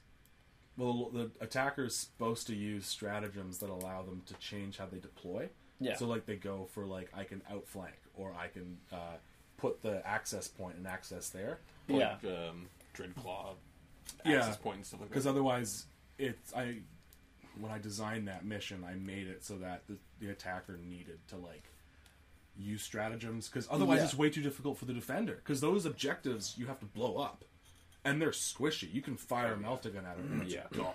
Wait, so what you're saying is that the attacker gets advanced deployment and then it's easier for the defender somehow? I don't understand what you're saying. The defender gets stratagems too. Yeah. But so the attacker gets to deploy, then the defender deploys the objectives. So the defender already knows where the attacker's army is and is going to put the objectives in the worst place possible. But like he also had outflanking units in his army, and yeah. But you knew that. Did you win that game, or did Raph win the game? I won it by 1. So yeah, close without stratagems is fine. Yeah, because it's not like I had stratagems and he didn't. No, I know. But it's hard for the attacker. Yeah. I mean, it's not easy for the defender if you're facing someone that has, like, outflankers. No. Because, like, it's a hard mission. Yeah. What was your Zone Mortalis list? Just, like, all the breachers? It was breachers, warders, terminators, 2 veterans, 2 apothecaries, and a praetor. Do you run Imperial Fist specific Red War for that? No, I use Zone Mortalis, so I'm getting... I love that one. Getting +1 saves. You put the Terminators and troops? Yeah. So sick. Yeah. So mean. They have to be base to base to get the +1, right? It's most hallways. Yeah, you're gonna get it. 4-up invul in combat. I was getting a 4-up. I was getting re-rolling my armor saves. So like, he was using poison templates, but then You have hardened armor. So he got poison templates with shred, and I had hardened armor. Oh, that's so gross. Yeah. Sick. So, but that one went super quick. So then me and Raph had like a little time, so we just hung out and shot the shit. That's the way. Watched some games. Yeah, I watched some games. Bothered James for a while. James put his hot. So I guess after Chaz couldn't play Jason, he picked me because I played Chaz too. That's what I meant. Oh, his excuse is Jay was loyalist in the last event. like 6 months ago. Well, I mean, he remembered it, so it's fair. So yeah, we had a really good game actually. My dice were so hot. Like What was the main mission in this one? So it's the same thing. Progressive objectives, like scoring at the end of your turn, I guess. Start of your turn. Okay. Yeah. I think it was end. End of your turn. I'm pretty sure it was end. Yeah. That's how we played it, anyways. It's Dominion at start. We played it. Well, I mean, we were consistent. But yeah, my dice were so hot against Chaz. I was just getting so many 6s to like strip hull points off his Spartan or Land Raiders, or I blew up his autocannon Mordistrad or whatever. Our war zone was the city one though, which is really cool. So it's all the roads gives tanks +1 to their movement, and to their what is it? What's it called in 7th edition? Flat out, yeah. So they can move 7 inches without having the penalty for moving over 6 inches, because you get the +1. And all my tanks are fast. I don't think it would have mattered, man. So my predators are scoring. So they're fast on the roads. I placed both of my objectives that I was putting down in my deployment, because then as the defender, I got to choose my deployment. Yeah. So I had 2 predators on either side of the road of a big building, like 2 separate roads, just scoring objectives and shooting down the firing lanes. So just racking those up. Our secondary, primary, I guess, for the Warzone was if you have a scoring infantry unit enter a building, it now holds that building, and there's a D6 chart that gives it, could give it like feel no pain or reroll ones to hit with shooting. Or -1 toughness. Or, yeah, I got that one actually in my deployment zone, but like, so on minor hand, so it's +1 -1, so it didn't matter. It was a booby trap one too. Did that It go off? explodes. No, so actually it ended up being really close because like my dice were really hot. I killed Chaz's Spartan. I stranded his Cataphracti in midfield. I killed his Medusa with outflanking vets from the back. I blew up his Medusa? or no, what's it called? Oh, Scorpius. Scorpius. Yeah. Okay, nice. I blew up his autocannon dread with a las cannon. Killed his Proteus with las cannons and got his combat plasma vets out into the midfield. So like everything was midfield. He failed his reserve roll on a 2-up on his jump pack guys. So he rolled the 1 because he has the Proteus to give him +1. So it ended up being really like way closer. So I was holding a ton of objectives. I was up on primary, but for the buildings, if you roll a 6 when you enter the building, that building is now worth 2 victory points if you hold it at the end of the game, and he got it twice in a row, off of his drop guys. So he was like pushing forward with this huge screen of like 12 jump pack guys with his Praetor and his Apothecary. So he was holding both of them because after you leave a building, you still hold it. So he had 4 points off that. And I think I was only holding maybe three buildings. So he was going to have +4 points just added. So it ended up being really close. I was able... Oh, his Cataphracti failed a leadership test midfield and fell back like 6 inches, which made it so they were unable to charge my line the next turn, and my Cataphracti could charge his jump pack squad, which were already engaged with like 4 of my vehicles, to be fair. He charged my Phobos, my Derideo, a Predator, and my double Curies Mortis with Meltabombs from the jump pack squad, and blew up 3 of them. Only the Mortis Contemptor was left. He just like blew all of them up. But then he was locked with the Mortis, so my Cataphracti could get in and finish the squad off. And then I held the building, and then I consolidated and moved forward and grabbed the second 2-point objective. So it was really tight, and it kind of hinged on that failed leadership roll. That's why he wants the rematch. We're going to rematch on Thursday, which will be sick. I got to watch that game. That was one thing that was cool about being done early. I was like, this is amazing. There was a lot of people watching at the end. Yeah, because it was so swingy and like... It was good. And Chaz's army looks amazing. He had his Sniper Vet Rhino coming on the same side, outflanking as his jump pack squad. So he had like a huge flank push, which was really cool. Yeah, it was pretty swingy. It was good. It was a good game. Nice. What about you, Adam? I played Jason, because Chaz couldn't. He called you out. Oh, did he? He wanted to play me? Yeah. Oh, really? He's just going for the Encounter Wargaming skulls. Yes. Yeah. That's funny. I won't say that. Okay, so... What map did you play on? So we played on the one where the wall of cultists is swarming the Blood Angels. And so I got Blood Angels, and he got a bunch of cultists. Which he already has a bunch of cultists, so I think, he was kind of excited. He's like, oh, I get 40 cultists, this is amazing.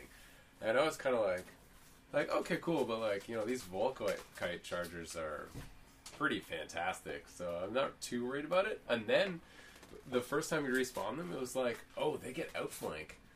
And they came in the side, like, right beside my units, and I was like, okay, this is a little different. But either way, I think Jay he has trouble contextualizing his strategy for the mission and his deployment and like how those two work together. So because this was progressively scoring objectives, he put all his tactical squads in the back inside the rhinos because I think he was like, oh, I'm gonna play it safe and like I don't want to get killed by the Spartan with the last cannons. But then they're just so far away from the objectives. So it was basically, this game was made in the deployment phase. Yeah. Like, it wasn't a big issue.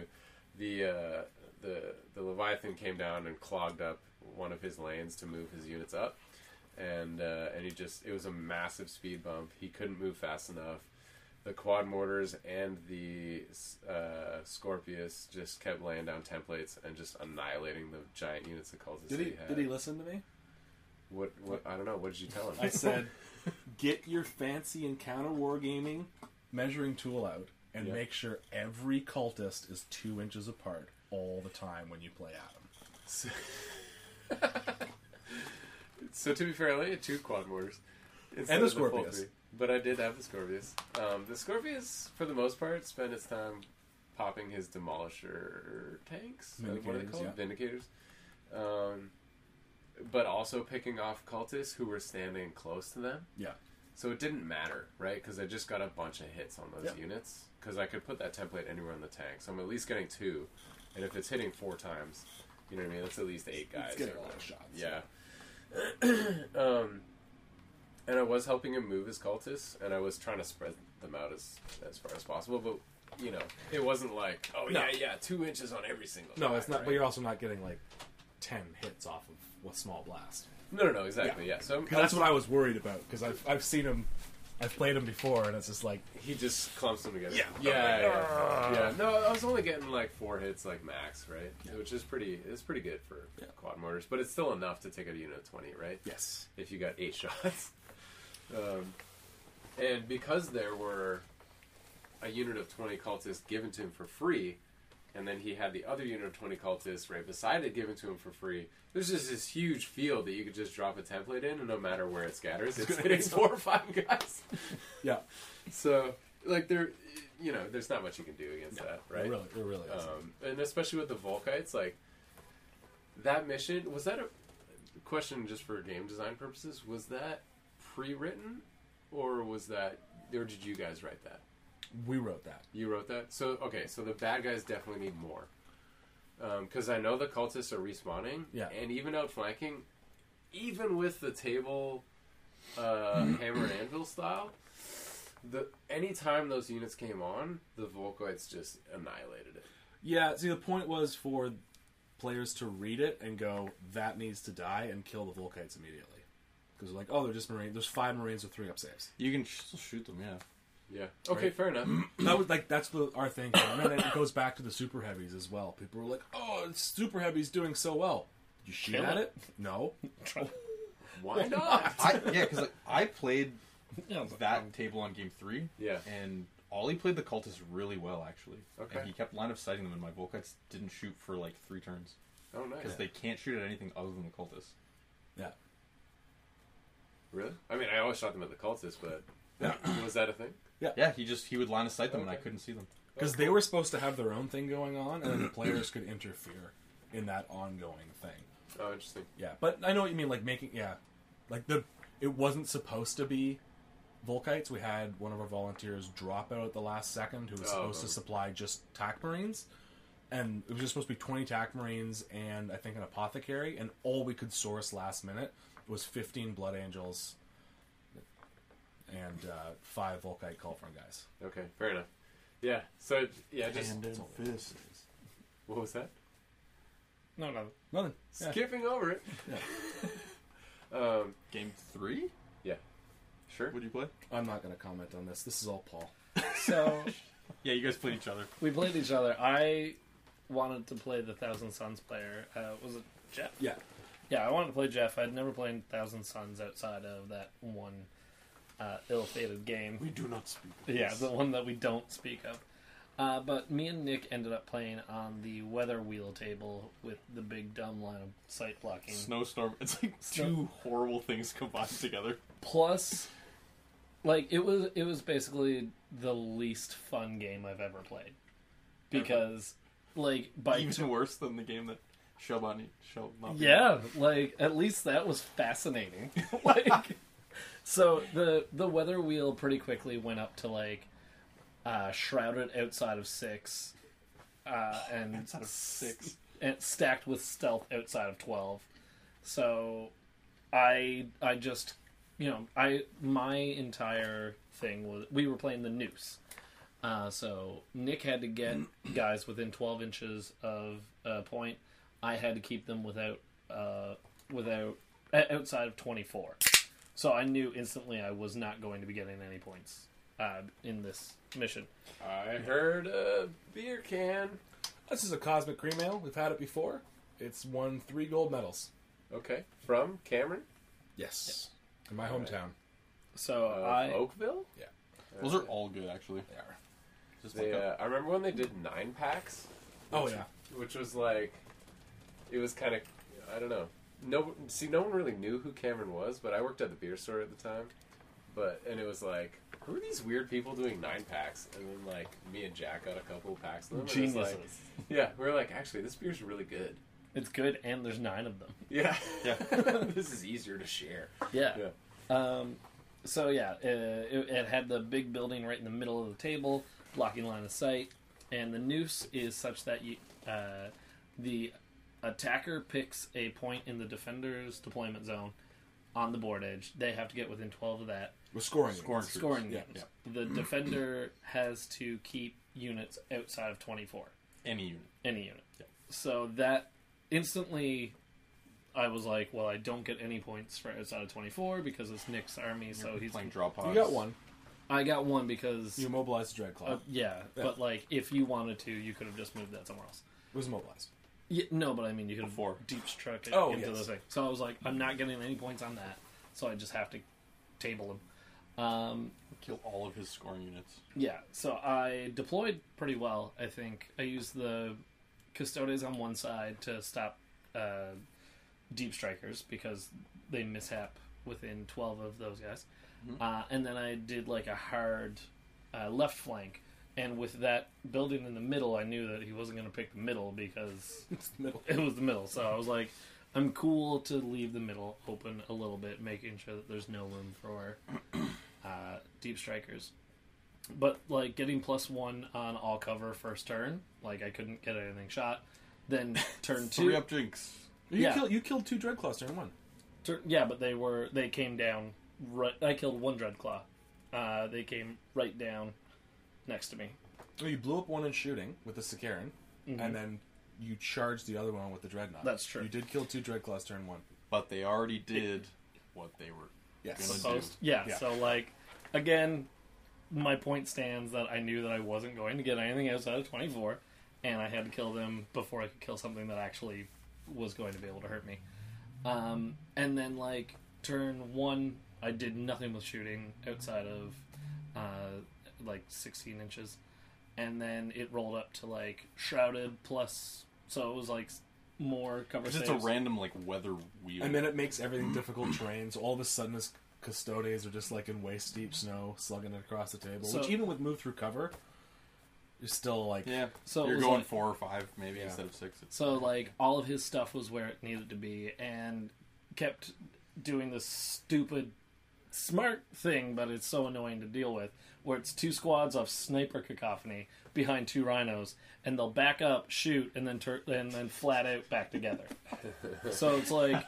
Your rolls were so bad. So I... No, Open the doors. I did no, close you the said doors. you weren't talking. Okay. So...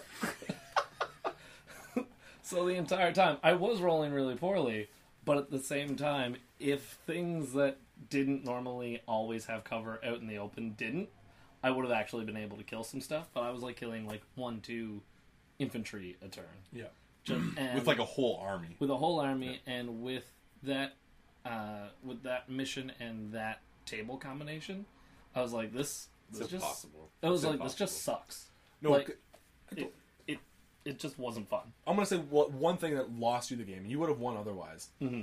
He was locked in combat with a Rhino for 2 turns with his shield captain, Custodes guy, and another dude, and couldn't kill the Rhino in 2 turns of combat. Yeah. Like And the Rhino had 1 hull point left. If he had killed that Rhino, the next turn he could have jumped over, charged the cacophony, annihilated. Couldn't have charged cacophony because I would have got killed in Overwatch. I can't Overwatch full blitz skill. Yeah, but still, it Still was hit sixes. it was yeah. I don't think he would have died. the but dice were no. cold at that point. No, it The dice were cold because the cacophony killed his Praetor and his shield captain with biopsychic shock. yeah. So it was just like It's just The shield captain doesn't have Eternal Warrior? no, you can give it to him, for 50 points. but I was like, that's no fun to play against. Like, Oh, yeah, in a narrative, you don't want to Yeah. do that. but it was just like, You also didn't know you were going to be playing Nick because the I plan didn't- was to play the Thousand Suns player. and like I did not want to play Nick. I didn't want to play Nick on that table. Like, I knew, I was like, that's the worst matchup I could have. And I played Nick all the time, so I was like, I also want to do that. It was just especially in that mission. Yeah. It was the most boring game I have had. Like, that was the worst part. Like, nothing happened. Yeah, like, you might as well not roll dice and just put a timer and sit down looking at the table together. Yeah, like, his Fire Raptor came on, my came on, and, like... They did nothing to each other. Yeah. Like, I blew up his, like, first turn my Fire Raptor came on. And then it was just like, well, I guess my Fire Raptor is not going to do anything, because it was, like, trying to shoot guys. And, you know, be full ballistic skill, and get, like, 5 wounds, and be like, oh, look! Everybody gets 3 covers. Yeah, 3 up or 4 up cover. Well, what he'd do is he'd also fire at the javelins. The javelins would get a 2 up cover save. One got immobilized, and the other one got stunned, so then I had 3 units of javelins.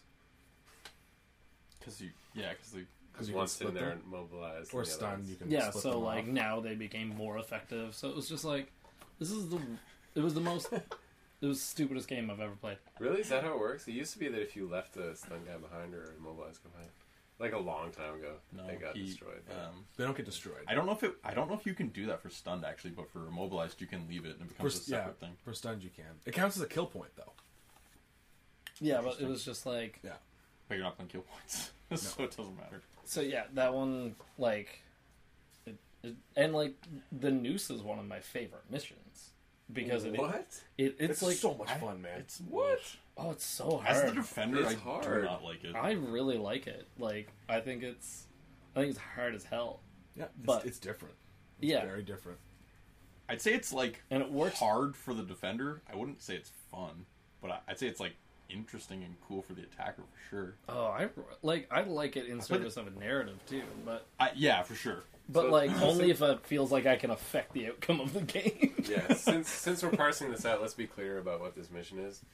I explained it. Did you? Yeah. But the narrative behind it is that the attacker's been surrounded, they're trying to break out, the defender is trying to encircle the attacker and capture as many prisoners as they can. Like at this point in the campaign, Chaos has lost 2 full game rounds in a row, and they're like, was oh bad. shit, we've like lost this system, everybody get out, we need to recoup our forces and come back for a 3rd campaign. Yes. And so they have to escape the planets that they're on. Yep.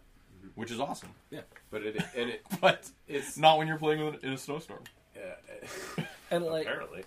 yeah. And it's actually supposed to be a hard mission for the person defending that exit point. Because if you kill units, it's not to your advantage. Especially if you kill those hard-hitting units in the back lines. The gun-liney units, yeah. Right? Yeah. Which are the only units that you're going to score objective points off of. Yep. Yeah. Right?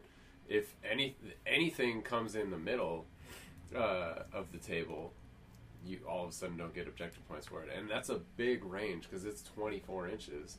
And then if anything comes in the 12, you're like, shoot, now I'm going to lose because they're worth twice as much as those very few units hiding on the outside. Yeah, it's a really hard mission. And again, I don't mind fighting uphill. Like, that's sometimes kind of fun. But Yeah. again, like, I like to... It was just like, oh, you remember all those, like, jinky shenanigans while you hated 7th? Well, here they are. It's the Yeah. entire mission. At least there was no rerollable jink.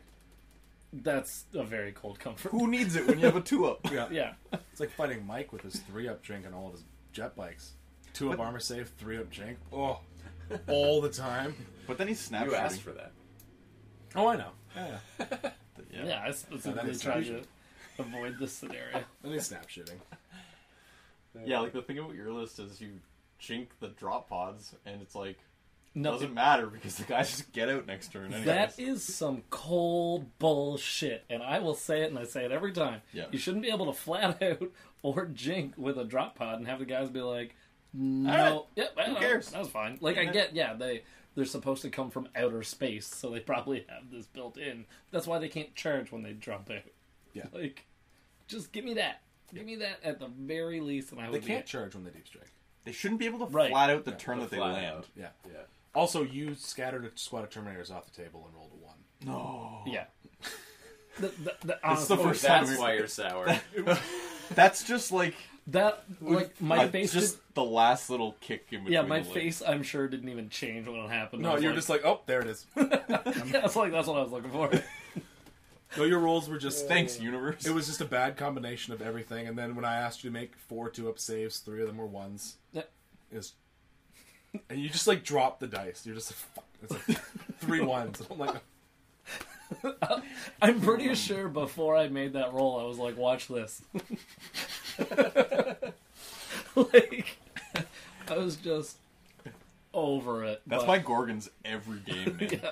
They get out, they fail their charge, and then someone shoots them with bolters, and they roll 3 ones, and 3 of them die. They don't make any field of fans. I'm just like, why do I even bring these guys?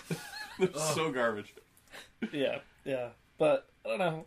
It was a great campaign. And, like... We won the 3rd round, man. Yeah. And, like, narratively... Which I was really surprised by. Me too, actually. Because we How- tested that mission, and you... No. We tested different. We tested the... You tested the Well, we did test. Yeah, you're different right. Warzone, but... Yeah, because and I was. you were that attacking person. and Yeah, you just wrecked me. That's. Yeah. I was like, this is going to be bad if But we play this. you were the defender. I was the defender. Yeah. It's really hard as the defender. But, like, I got really lucky in my game. Like, Ollie's in the chat right now being like, yeah, I just came for fun. And, like, the Loyalists had, like, Land Raiders that had 5... Lists that had 5 Land Raiders. Man, he had 10 Galvorback with a chaplain and a Praetor in a Spartan, dude. I don't even know how that... Spartan fits 25 guys? Yeah. Oh, jeez. I was like, oh my god. I think I something, don't think I can deal with this. something the KW guys have apparently learned from our meta, Spartan bombs don't work against us. No, because it's like... Well, I was like, if that gets in my tank line, I am so screwed. Because you don't even run a Spartan bomb. You're just like, here's some Terminators and a Spartan. I mean, 10 Cataphracti is a lot of Cataphracti. It's not as much as 10 Galvor back, a chaplain, and a... No, it's not. Like, the thing that I always find about, like, Spartan bombs is, like, I can probably just move away. Like, I can just make sure that important stuff's not by it. That's, You run away from it. Yeah. so... Or you bait the unit out with something small and run away with everything else, and then just shoot the unit. Yeah. Yeah, Ollie's saying right now that the KW meta is Death Stars. And we don't play that meta. Yes! Anti-Death Star. We're all anti-Death Star. Somehow it works. I don't You know what? That target doesn't seem any bigger than a Womp Rat. You seen the Womp Rats I've killed? I've killed so many Womp Rats. It's like, Look dude, at these that... Womp Rat skins I got. It's like, dude, that's signs of, like, serial killer behavior, you know? Like, torturing small animals. He's like, I'm gonna blow them up. So what was your game? He almost for, killed his Connor? nephew. Spoilers. My 3rd game? Yeah. I played Ollie. So yeah, he had the 2 squads of... All your opponents are in the chat. You can't say anything mean. Oh, I had 3 great games, man. Yeah. Your opponent's here though, so I mean, you can say whatever you want. Yeah, go for I it. saw a bad side of Paul. A side I haven't seen since our 30k campaign on Encounter Wargaming. You have to admit, though, that Oh, game was like, you were know, like... I know. Because I don't think you were having fun I either. came over and hugged you I after. know, I needed it. I haven't heard that name in years. But yeah, Ollie was running that giant Spartan bomb, which honestly for my list is scary. Like I have a little bit of anti-Spartan in like the Sakaran Warlord with Tank Hunter. He's pretty good at stripping hull points within 24 inches. But other than that, I actually ended up ignoring it. He was running 2 huge squads of 20 TAC Marines with apothecaries. With no Vexilla.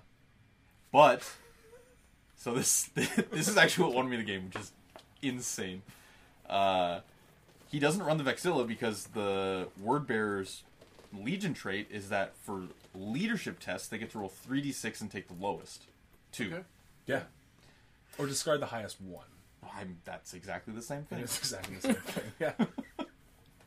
God damn it.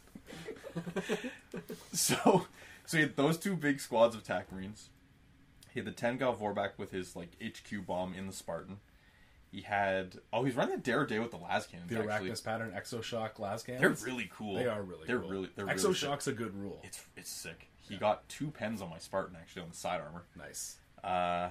And he was running 2 javelins in separate squads, which really hurt him in this mission because the attackers couldn't outflank, and he didn't want to take the risk to deep strike them.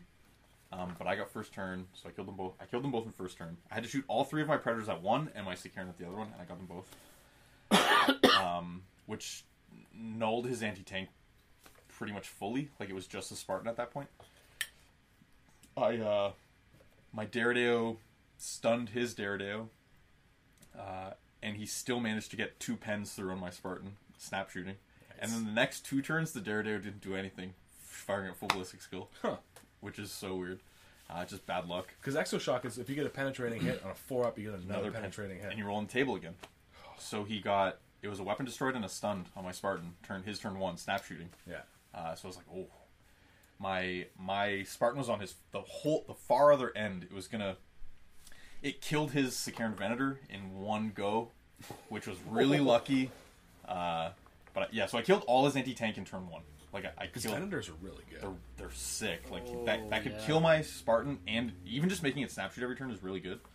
But I killed that, and then the Cataphracti inside, their goal was to roadblock the 1 squad of 20 attack marines. And then my Daredeo shot its missiles, Ilos missile launcher, 3 turns in a row. I shot it at the second 20-man attack squad on the other flank, and 3 turns in a row he failed his 9-up leadership to get pinned. And his mission with was the 3d6. No, it's discard the highest. It's not. It's a pinning test. It's not a morale test. So he gets 2 dice, and he failed it 3 times in a row. He rolled like 3 11s, which was just like, I was just like, I think I win. Honestly, after the second turn, because like those 2 squads had to get within 12 inches of the objective to score. Yeah. So I was like, I can't believe you failed 3 of these in a row. It was nuts. That's why I was like, why didn't you take the Vexilla? Because that lets you reroll morale and pinning tests. Yeah. Sometimes you don't have 10 points. I know. But his Galvorback got out of the Spartan. The Spartan failed to kill my Phobos, so they had to charge it and kill it. And then I got to shoot like my entire army at the Galvorback. And then the Gorgons did so well in this game. There you go. Out of like the past 6 games I've run them, they've made all their invulns, all their feel no pains against the Galvorback weapons. It's like all AP2 with rending and all that. So they just held it up. There was like 1 guy in the Praetor left at the end of the game. Nice. But over that entire game, we counted it, I killed 140 cultists over 4 turns. Nice. Which is so nuts. So I'd kill like all 40, and then Ollie would bring 2 squads of 20 in, or a whole squad of 40 in on 1 flank, and I'd have to shoot my whole flank at it. Like all 3 Predators with the Mortis and the Daredeo and my missile launcher vets shooting their blast. That's exactly how we envisioned that just mission, like right? Just everything shooting at them. And I'd kill all of them. There'd be like 3 left, and then I'd kill 37, and then they'd fail their leadership. And when they fail leadership, they're just removed from play. Yeah. And then the start of his turn, he'd get all 40 back again, and they'd come in on the same flank again and again and again. It was nuts. And then so my Cataphracti, the Spartan wasn't stunned anymore, so it went up, killed his squad of 20 attack marines, and then Ollie had both squads of 20 coming on that side, and he like ringed around my Cataphracti and just surrounded them with 40 cultists and just like slowly pinged away at them because their weapons are wounding me on 6s as Iron Hands. And I ended up wounding, like losing a bunch to just armor saves of 1s, auto pistols. So I was like, this is such an unanimous death or whatever.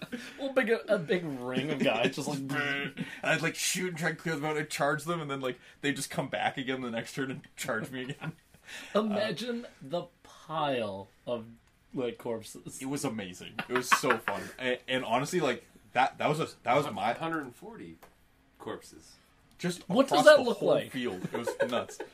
And just like I had such an insanely good first turn that Ollie was such an awesome sport, and we had such a fun, good game. Just like embracing that silly special rule stuff. Yeah. So it was sick. It was really good. Yeah, that's how we, like when we designed the mission. That's like yes, that's what we were going for, right? Like So we're like, I'm going to focus everything on those cultists, and you got to choose too. You could be like. If it was over 10, you can bring it in as a group, or anything above that as one group. Yeah. So he'd be like, I'm going to bring in all 40 on whatever flank I get on my outflank. Yeah. And he'd bring all 40 on one side. And then the next turn, he'd be like, I'm going to do 2 things of 20 or like 3 things of 10 or like whatever it was. Did he kill any Blood Angels? No, didn't shoot at them. But so what I was saying though is that because he was outflanking them and we were playing the Hammer and Anvil map, he line of sighted them every turn. So It was Dawn of War game 3. it's whatever you deploy along the long edges. Dawn of War, yeah. Yeah, with the 12-inch deployment zone. And so the first turn, the Volkite guys killed a full squad of 20. But then after that, the Blood Angels didn't shoot at anything for the next 3 turns. Because he just would line of sight them behind the big Mars rocks. Oh, yeah. So I couldn't see them with the Blood Angels. So the Blood Angels actually just sat in mid doing nothing. But then they scored me 2 bonus victory points because they were in the thing at the end. Yeah. Nice. Adam, how was your game 3? Crazy game. So game 3, I played Raph, and he found out he couldn't infiltrate and just made a silly deployment move. He was playing. Couldn't outflank, yeah. Yeah. What normally outflanks in He's his list? playing Death Guard. He's got Pride of Legion. Yep, Pride of Legion with veterans and a bunch of Terminators, 2 Land Raiders with a bunch of last cannons and Terminators inside. And he just was like, oh, I can't do this, and just kind of had 2 Land Raiders on one flank with all his Terminators and then all his infantry on the other one. Because it's just Raph. He's just putting models on the table and getting ready to have fun. Apparently, he's the best at Age of Sigmar. Really? Phil's going to doubles tournaments and cleaning up with him. So I need to speak louder. All right. Apparently, Raph is the best at Age of Sigmar. Well, You have to say the same thing again. Gets placement positions down. Him and Phil just destroy people. Really? At Age of Sigmar tournaments. On Sunday after the Warhammer Heresy event, they went to the East End to play in a doubles Age of Sigmar tournament. Yeah. See, for me, I was I don't know if you in particular, Nick, or if somebody was just hey, Adam needs to feel better about 30K, so we'll just he's won 2 games, we'll just give him a clean sweep. No, Give him a third. We read your list. We're that guy don't need no help. Or if you're yeah, he's gonna beat someone. He's gonna beat whoever we send at him, so we'll just give him rep. But yeah, he just made really bad decisions in deployment, and he got to pick too after he saw where I deployed, and he got to pick where he put his exit point, and he put it on the side of his tanks rather than the side of his scoring units of infantry that had to walk the whole way across. Why? And I was man, what's going on? So okay. It's just end of the day. Yeah, sure. We could blame it on that. End of the day, bad decisions, you're tired, you played a lot of games, and we're just done, right? But it was just so many bad decisions. and so it didn't help when, first turn... What table were you playing on? Right, okay. So, I'll pause that thought, I'll come back to it. So we were playing on the table with the 2 super heavies, the Glaive and the Fellblade. Yeah.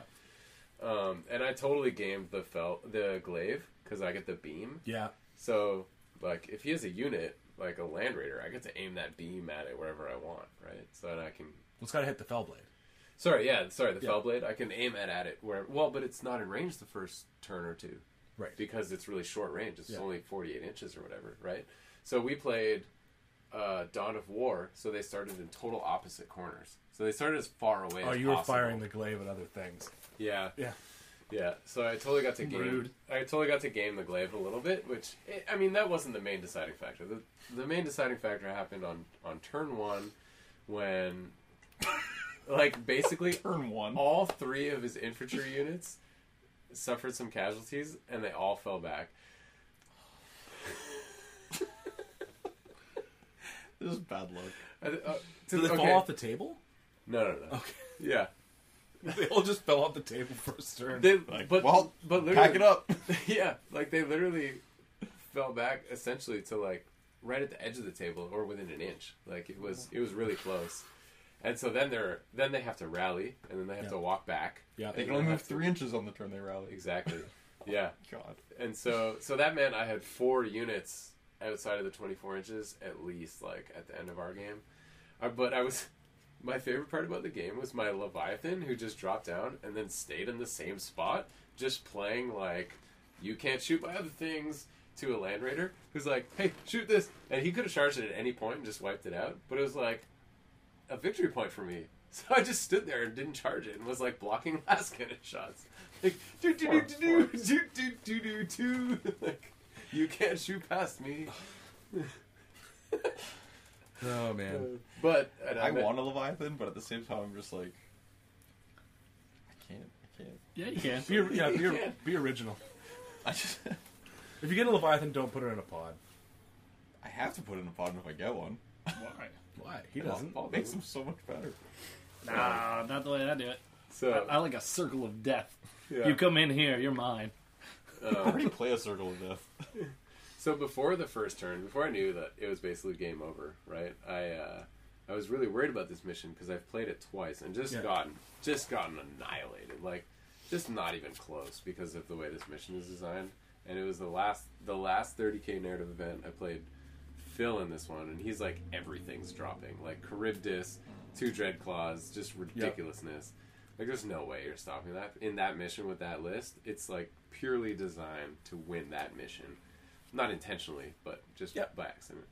And so I played this mission twice, and so I was really worried about it. And I was like pumping up the whole team. Like I'm like, guys, this is a really hard mission. We need to really Loyalists crushed this mission somehow. which was crazy. We won 7 out of 10. Yeah. Which I was like, we'll win like 2 maybe, right? And that's only the tables with the Mechanicum and with the Tyranids because we'll like totally game it, right? But we ended up winning 7 out of 10, which is crazy. Anyway, so I wasn't planning on winning this mission. I was like, I'm gonna lose, but I'm gonna give it a hard fight. And I was like, the only way I have a chance is if I kill that super heavy first and get those victory points, because it's all about victory points. Mm-hmm. That's the only way you can win. Yeah. And so I went hard after the Fellblade, and it blew up and destroyed like half my army. Nice. And Raph is just like sitting in his own deployment zone still. yeah, exactly. It's awesome. Yeah, if you want to feel better about my list, Paul, I'll set up a game against Phil's drop word bearers.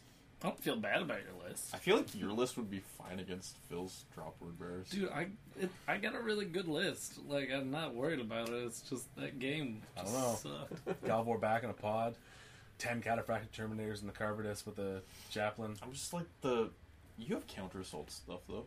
Yeah, I'm fine. I don't know. Everything's AV 13 or higher. Like the plasma guys do nothing. Yeah. And You have a Sakaar and you can pick the pod that you need to kill and then charge the guys inside. Yeah. Phil's list terrifies me.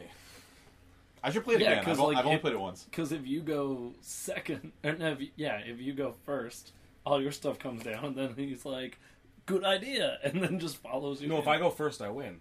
Because my stuff's already on the table. So second turn, I can get out of my pods and assault. Yeah, but all his stuff is still in pods. Yeah, and that's where the shooting comes in. I blow up the pods and the shooting, and then my assault units get to kill the squishy bits inside. Sounds like you're not scared of it at all. It has to go perfect when I play his list. This is what I was saying about when I beat I mean, your you. Legion's all about perfection. So. It is, it's true. I also found out that apparently Emperor's Children Gene Seed was perfect, and there were no flaws at all. Except being susceptible to warp demons. That was Fulgrim, not the Legion. Here we go. Their gene seed comes from their Primarch. What are you talking about? As Not the Legion. not Emperor's Children. So their Who's it flaw come from is then? that they're totally prideful and aren't able too to see their perfect. blind spot. Is that a Gene Seed flaw or character flaw? Or Legion wide. Both. Legion wide. Are they? All right. Legion wide character flaw equals gene seed flaw. Point is, what I was saying, that's how I feel about playing your list. Because I either scrape out a win from, like, the corpses of all my models, or I just get destroyed handily. Okay, last game at the event aside, Yeah, I have to try so hard when I play your list. yeah. Oh, no, I know, but It's not easy. It's funny, because it's either a complete blowout for me, Yeah. or, like, I'll just have to sit down after the game and be like, what the hell was that? You have one guy planting a flag surrounded by a whole bunch of... Which is the way I like to play. Like, Those close ones where like you almost get tabled are so good. Alright, so we've talked for a long time. yeah, we have. That's all 3 rounds. That's a narrative Yep. event. Yeah. Um, Loyalists win! It was like 92 to 62. We crushed you Get You that guys, shit you guys outta went here. 7 wins out of 10 for round 2 and 3. Yes. By the grace of the Emperor himself. Like I said, like the traders just there was no they were like, I don't just know. put me wherever. To be fair, I was like first round, I was like, I want to play Adam. Yeah. Like, whatever. Yeah. Yeah. But no, like, I had to be like, who do you want to play? I don't know. And be like, did you read the army list? No. Did you read the player pack? Round No. 2, I just told... Okay. This is good. Round 2, I was like, I'll play the jungle mission, or I'll play the city one. I was like, both are good for my tanks. Yeah. It's like, Yeah. whatever. We definitely were thinking, from what you're saying, we definitely thought a lot more about matchups.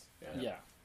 They a lot of traders didn't look at lists, and they just picked the person they wanted to play against rather than the list That's they wanted fine, to play too. against. Oh, yeah. Oh, Yeah. 100%. I think everybody's list was, like, nothing was, like, win at all costs, cheesy. Like, it was all good. They're all... 5 unpainted landers. Are we going to talk about that now? And we should talk about that. Because that really bummed a lot of people out. And, On your... Yeah, okay, so, yeah. and it bummed on me your out team, as an organizer. somebody had to play it. Yeah, a couple people had to play it. So let's label it as a principle. Yeah. So like in a narrative event where it's all about aesthetic and story. There's so much planning that's gone into it too. Like, Yeah. like it's not like going to a tournament and being like, we're gonna play chapter approved missions, and we're gonna play mission 3 on round 1. Everybody do it. Go on your table and play. Yeah. There's so much more planning that goes into an event. So you want to have that reciprocation in the people that show up. Yeah. And we're like talking before the event of like, when we do like really cool events like this, like it would be awesome to like get Interrupt an me, actual that's what we're photographer. Yeah, it would be fantastic. If we could find us a club member who like enjoys photography as a hobby, or even just hire someone to come in for an hour, take lots of shots, it would be awesome. And yeah, it's crappy that somebody like Chaz, who puts a lot of work into his army, likes 30K because the narrative aspect has to go up against a fully unpainted army. Yeah. I And think there as was a so club, much lead up to the yeah, event. there right? was months ahead.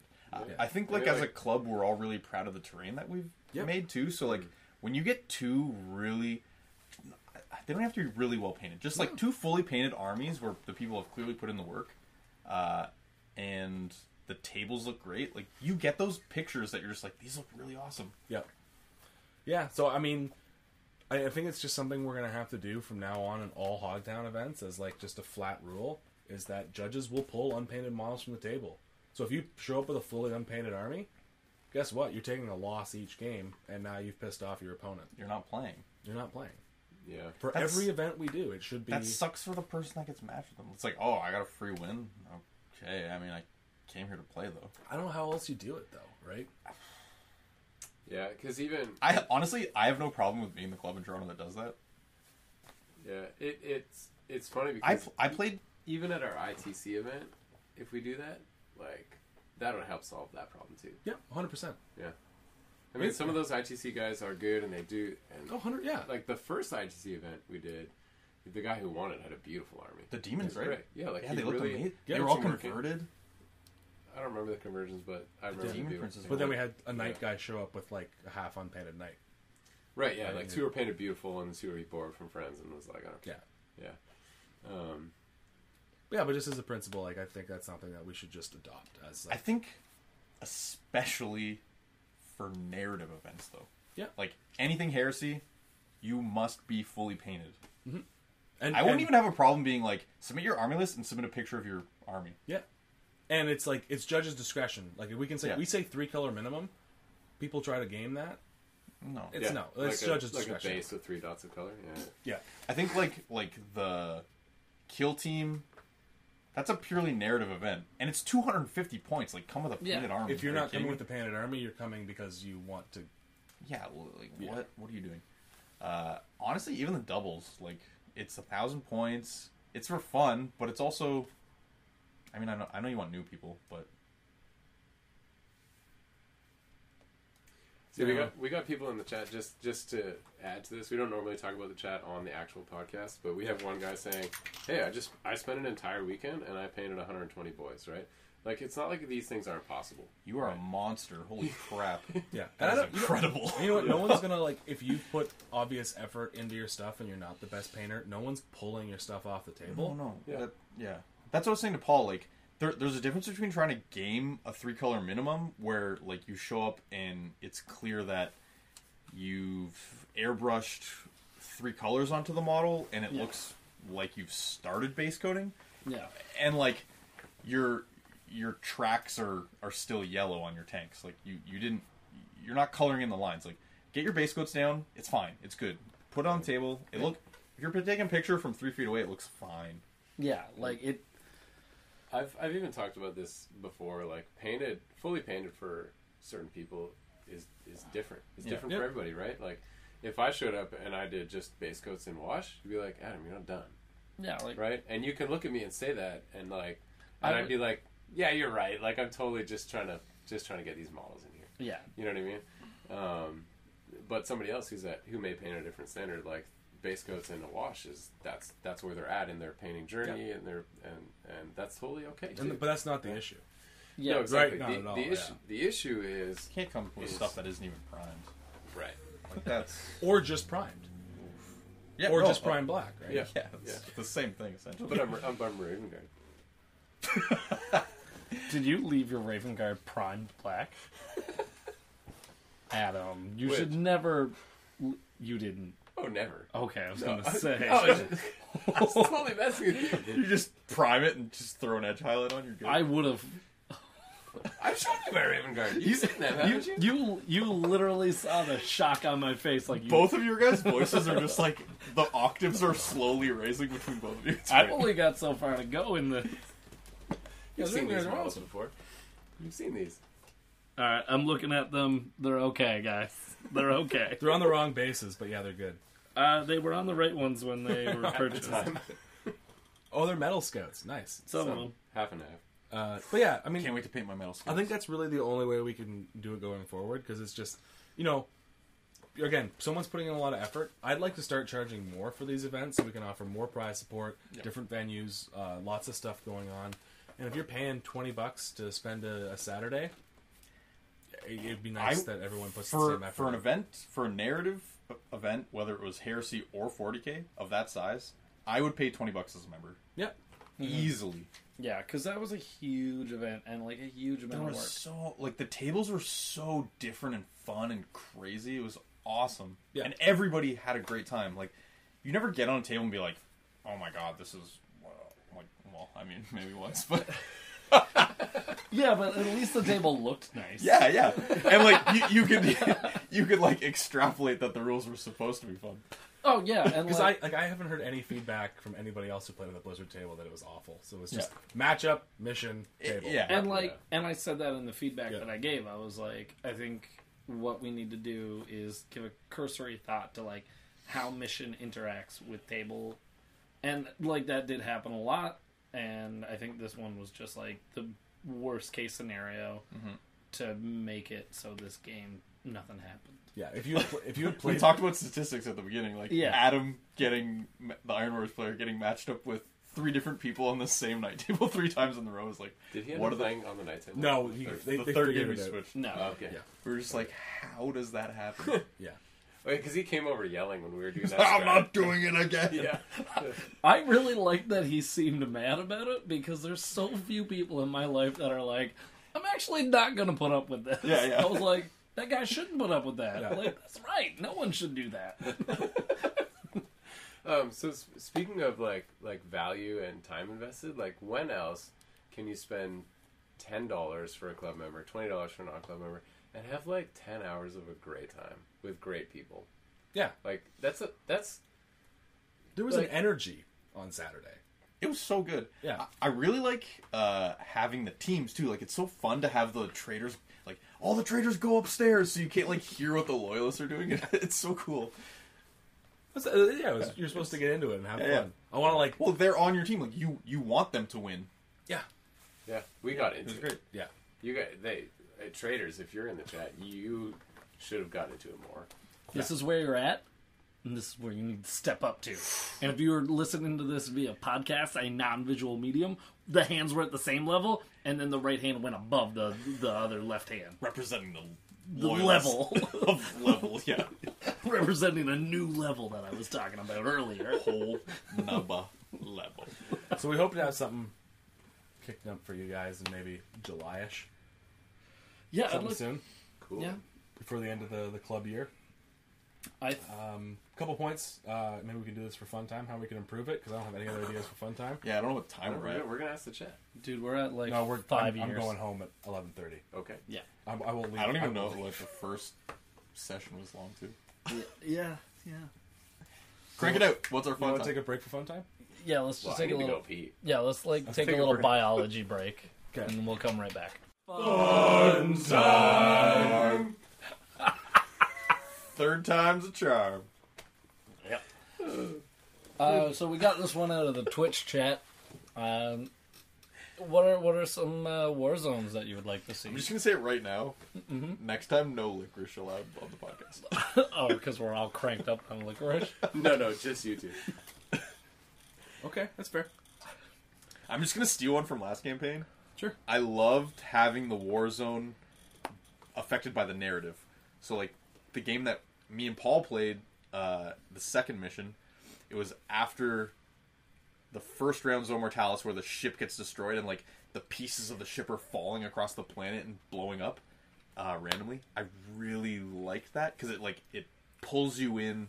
In the second game, you're like, oh man, I am playing a narrative campaign, and it just pulls you in. I really like having the war zone be affected by what's happening in the battle, like the larger battle. I think that's really awesome. Yeah.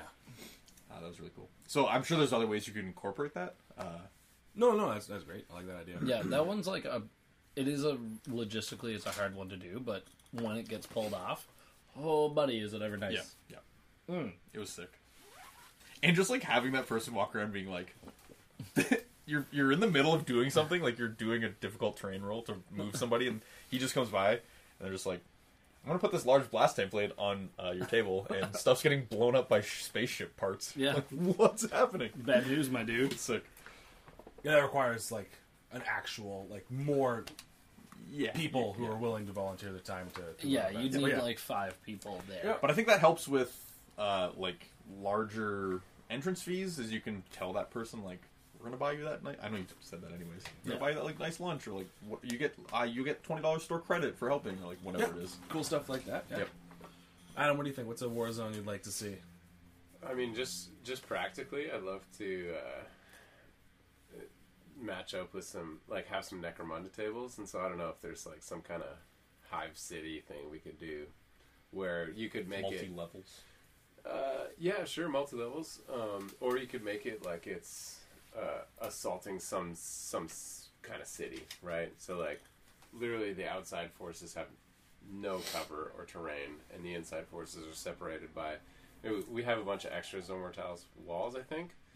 No, did we use them all? Yeah. You sure? Yep. Oh, we have extra. We have extra tiles. Yeah, we got right? extra That's tiles, right, You give the attacking force a super heavy tank, but it only shoots at the walls Sure. to blow them up Blow for walls. Yeah. And then the inside is just covered in this multi-level like you. Necromunda. And you have to training. go in and Cool. get the objective inside the city. That's Yeah. sick. Yeah, why not? Or it could be like the Assault on Helm's Deep style thing, where you just like you get to a certain point, and then any infantry could pick up these like demo charges that have to run into the little sewer grate and, and then blow it up. You know, Sweet. Yeah, I was thinking like a sort of table that is a combination of the noose and like the Helm's Deep idea, where you're not trying to stop anyone from like imagine a mission where you have a relic and you have to carry it to a specific point, and the defender's job is to stop that from happening. I think that would be a cool one. Oh, There's a Sorry, just real quick. Just have the win conditions based on what turn the relic gets there. oh nice. So, like, it's gonna get there regardless. Set that up. But, like, you know, be like, oh, did we get the transports away? Are the civilians done? Did we get military assets? It's like a timed mission. Yeah, and Yeah, that's civilians would be, like, the 4th thing off because it's 40K. You're lucky they're not shoveling civilians into the engines to get military assets. I mean, they probably still are. Yeah.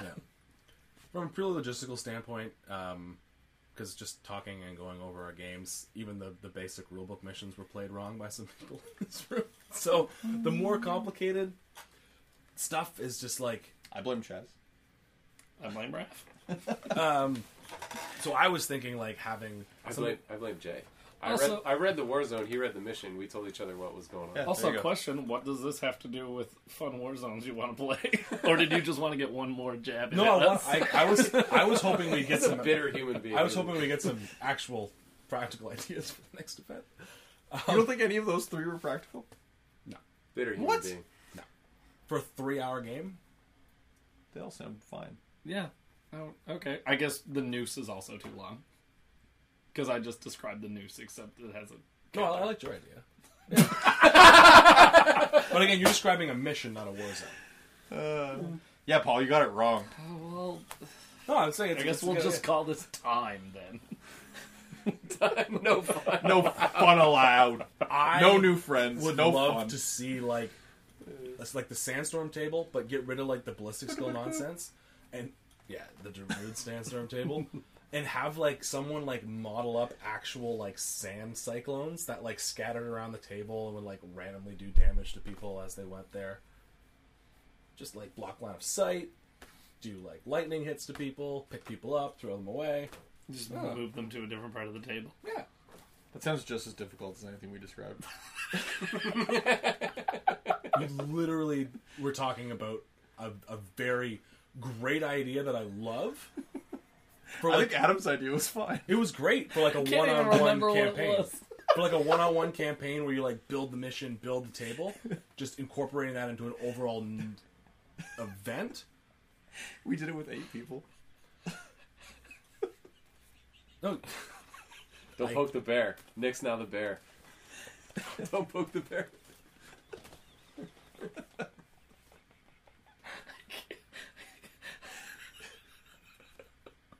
Just went to crap so quick. I'm having fun. I'll stop. I feel like the voice is holding up pretty well. Actually. it's doing really well. Yeah, thanks. No, I'm just like I said. I am tentative about really complicated things because, like, in that event, I was just like, people were not reading the rules, and it just got like a little like people were like, where it's like the super heavies fire each other at the same time. No one was doing that. But that's, I think, Me and like Jay did it. I think Yeah, the we issue. did it. I think the issue is like you didn't have those third-party people going Yeah. around. Like it's like all of a sudden it's like, okay, you guys have 20 minutes because last round went a little long. You got 20 minutes. Like read all 10 war zones and then decide whose force is best to go to what war zone. It's like that's so much to do. Yeah, Actually, the war zones didn't change, but yeah, Yeah, but only 2 people. played on right. each one. yeah. So it's like all of a sudden, especially for the second round, like it's so much information to take in. Yeah, I think it would be. And we knew the mission though too, so we had to read Yeah. the new mission. We had to decide who was best for the mission. Then be like, okay, who's best for this mission on what table? Like it's so much to sort out. So it's very understandable that people got the missions incorrect. No, I know. My point is from a logistical standpoint. The really complicated, like this tank shelling the walls. It's like that's great for like if Adam and I wanted to do a narrative There's thing. one tank, and then the defender is sitting there waiting. I know. Doesn't Which sound is way easier than 4 nights. right. The wall and the tank go. At the Design same it time. and send it to me. Yeah. Design this table. Let's do it. Design this table. I think it's fine. And the mission and the war zone. Okay. Yeah, do it. John's going on about the hiding demolisher cannon again. Because, like, literally the turret on the Fellblade is so big that It this hides tiny it. little demolisher cannon's hiding underneath. He's like, yeah, no one knew that it had a demolisher cannon. Like, we're just looking at the tank from top down going like, okay, what does it have? We're trying to go as fast as we can. It's always just mortaring its own shell into its own barrels. Yeah, right. Bunk. Damn it. And Yeah. it's gone. And he's right. So he just commented, right? Like, what actually really helped was when he came by our table and was like, hey, remember this, this, this, and this. And I was like, oh, that's so much easier than reading through a whole page of text. Yeah. Not that we didn't do that, but you're trying to read it as fast as possible. So, you know, there's a strategy when you're skimming. Like, okay, I kind of get that. Or you make certain assumptions, and sometimes you get caught, you know? And So you guys are saying you'd like to have like war zones linked to specific missions, as opposed to like blanket missions for each round. Yeah. Because what you were explaining to me was very much like this table, this round is its own specific war zone and its own specific mission. That makes sense. totally doable. And I think if you look at the comments from the survey, the most of them were like more narrative aspects, and like that pulls the narrative together. Oh, 100%. Yeah. I completely understand that it's a huge percentage more work, just because maybe you just have to cap it smaller though. I think like you're you right. just say we're doing 12 players. Yep. And then you do 6 tables, and then you can. That's the middle ground between Yeah, I think 16 would be like the absolute max. Yeah. And then you're gonna have to sacrifice narrative aspects for that. Like people need to understand that it's a ton of work for the organizers. Yeah. Yeah, it makes sense to me. and like I would. Let's just as a general philosophy of running a gaming club, let's always aim at going better, which is kind of what we're doing, but also including more people. I don't think we should. No, I think if you want to do like a continuous campaign system, like the Marion Golf, you do the invitational, you say it's going to be 14, 16 players, and that's fine. And then if you want to do campaign in a day, heresy stuff like we did with each round has the same mission, blah, blah, blah, you can get up to like 30 people. Because it's just easy, that it's already, especially with this event being finished, you have everything pre-made now. Yeah. Not that you want it the same every time, but like... Because like I said at the beginning of the thing, you're talking if you're you can doing... choose which... Yeah, if you're doing 10 tables with a different mission and a narrative progression, you're talking 10 missions for the first round, 20 missions possible for the next round, Depending on which side wins. 40 missions possible for the next round, meaning you're designing a total of 60 separate missions. Yeah. Which is just you can't bananas. do it. Can't do it. Yeah. Like there is a way to do it so it's sort of on rails and feels narrative-y. Like you just switch attacker and defender, but Like I think they did that for the first one a little bit. Yeah. I actually really liked how they were standard war zones, and the mission was changing because it allowed us to give intel to our teammates, right? That was We'd be the like, point, hey. to give this of like a bigger theater of operations, right? Yeah, so I really like that, and I didn't think it actually caused issues. It actually allowed us to get more familiar with it faster because we could tell people what to expect. And so the changing mission, I mean, maybe didn't always match up with what the war zone was, and that's fine though, right? Like, in a narrative campaign, we should expect situations where things aren't fair. Like, we should come into a scenario where we're outmatched and outgunned, and that's because that's what happened in the story. yeah. Right? Yeah. That's what me and Adam talked about. It was like the first dice rolls of the game. We were just like, "Oh, your Aaron Havocks are dead," Do you know what? and we were both like, "Oh, I mean, if they come back next time, that's like kind of cool. They could like freaking hate knights or be like they're like the god killers. Like they've mech'd up and been like." We know their weaknesses now. Like, So we're ready to kill them. we you studied. can fit it into the narrative. So of your maybe, army. and I want to present a challenge to the three of you. For next week, for fun time, it'll kind of continue from this one. 3 weeks in a row. No, we'll read yours. I would love you guys to all write like one paragraph of fluff for each of your games at that event, and then we can like give that to Chaz, and he can incorporate that into the next event package like he did for this one. Yeah. So just each of your game, write a brief like fluff explanation of what happened, and that way we can like really push that narrative aspect. And anybody else out there who attended the event, just write up a brief paragraph. Doesn't have to be too special. Third person view. Pick a squad captain who like hunkered down while Adam was just raining quad mortar shells down on him, and somehow survived with severe shell shock. Dirty cultist. And send that in so we can have that and add that to the narrative aspect. Hogtown40k at gmail.com. That's right. Oh, also another thing that I thought of that I wanted to bring up is allow people to roll on the character advancement first game, so that you have an interesting guy. I like that idea. Just so like Or a guy who overwatches at full blitz skill with a bolt pistol. it's him or his unit and his unit. Well, and then you can be like, oh, maybe I want to deploy my Praetor not in my Spartan. I want to put him somewhere else because my plasma unit. they want the Overwatch. Yeah, like That's a good idea. I It like that changes. idea a It's lot. cool. yeah, and like that's a little thing that you can like kind of push the narrative. Yeah. And yeah. Also, let's charge more for the next one. Yeah. This one should have been $20, man. You guys put so much work in. We're not pocketing any money. No, I know, but I mean, just like more prizes, more whatever.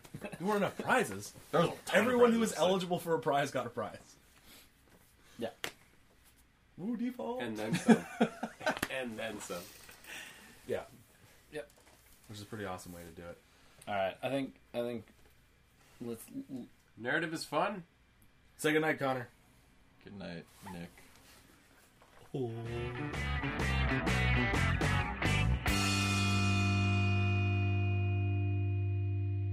You know, you probably have silverware that's made by a cult. Is it called Cultlery? Oh.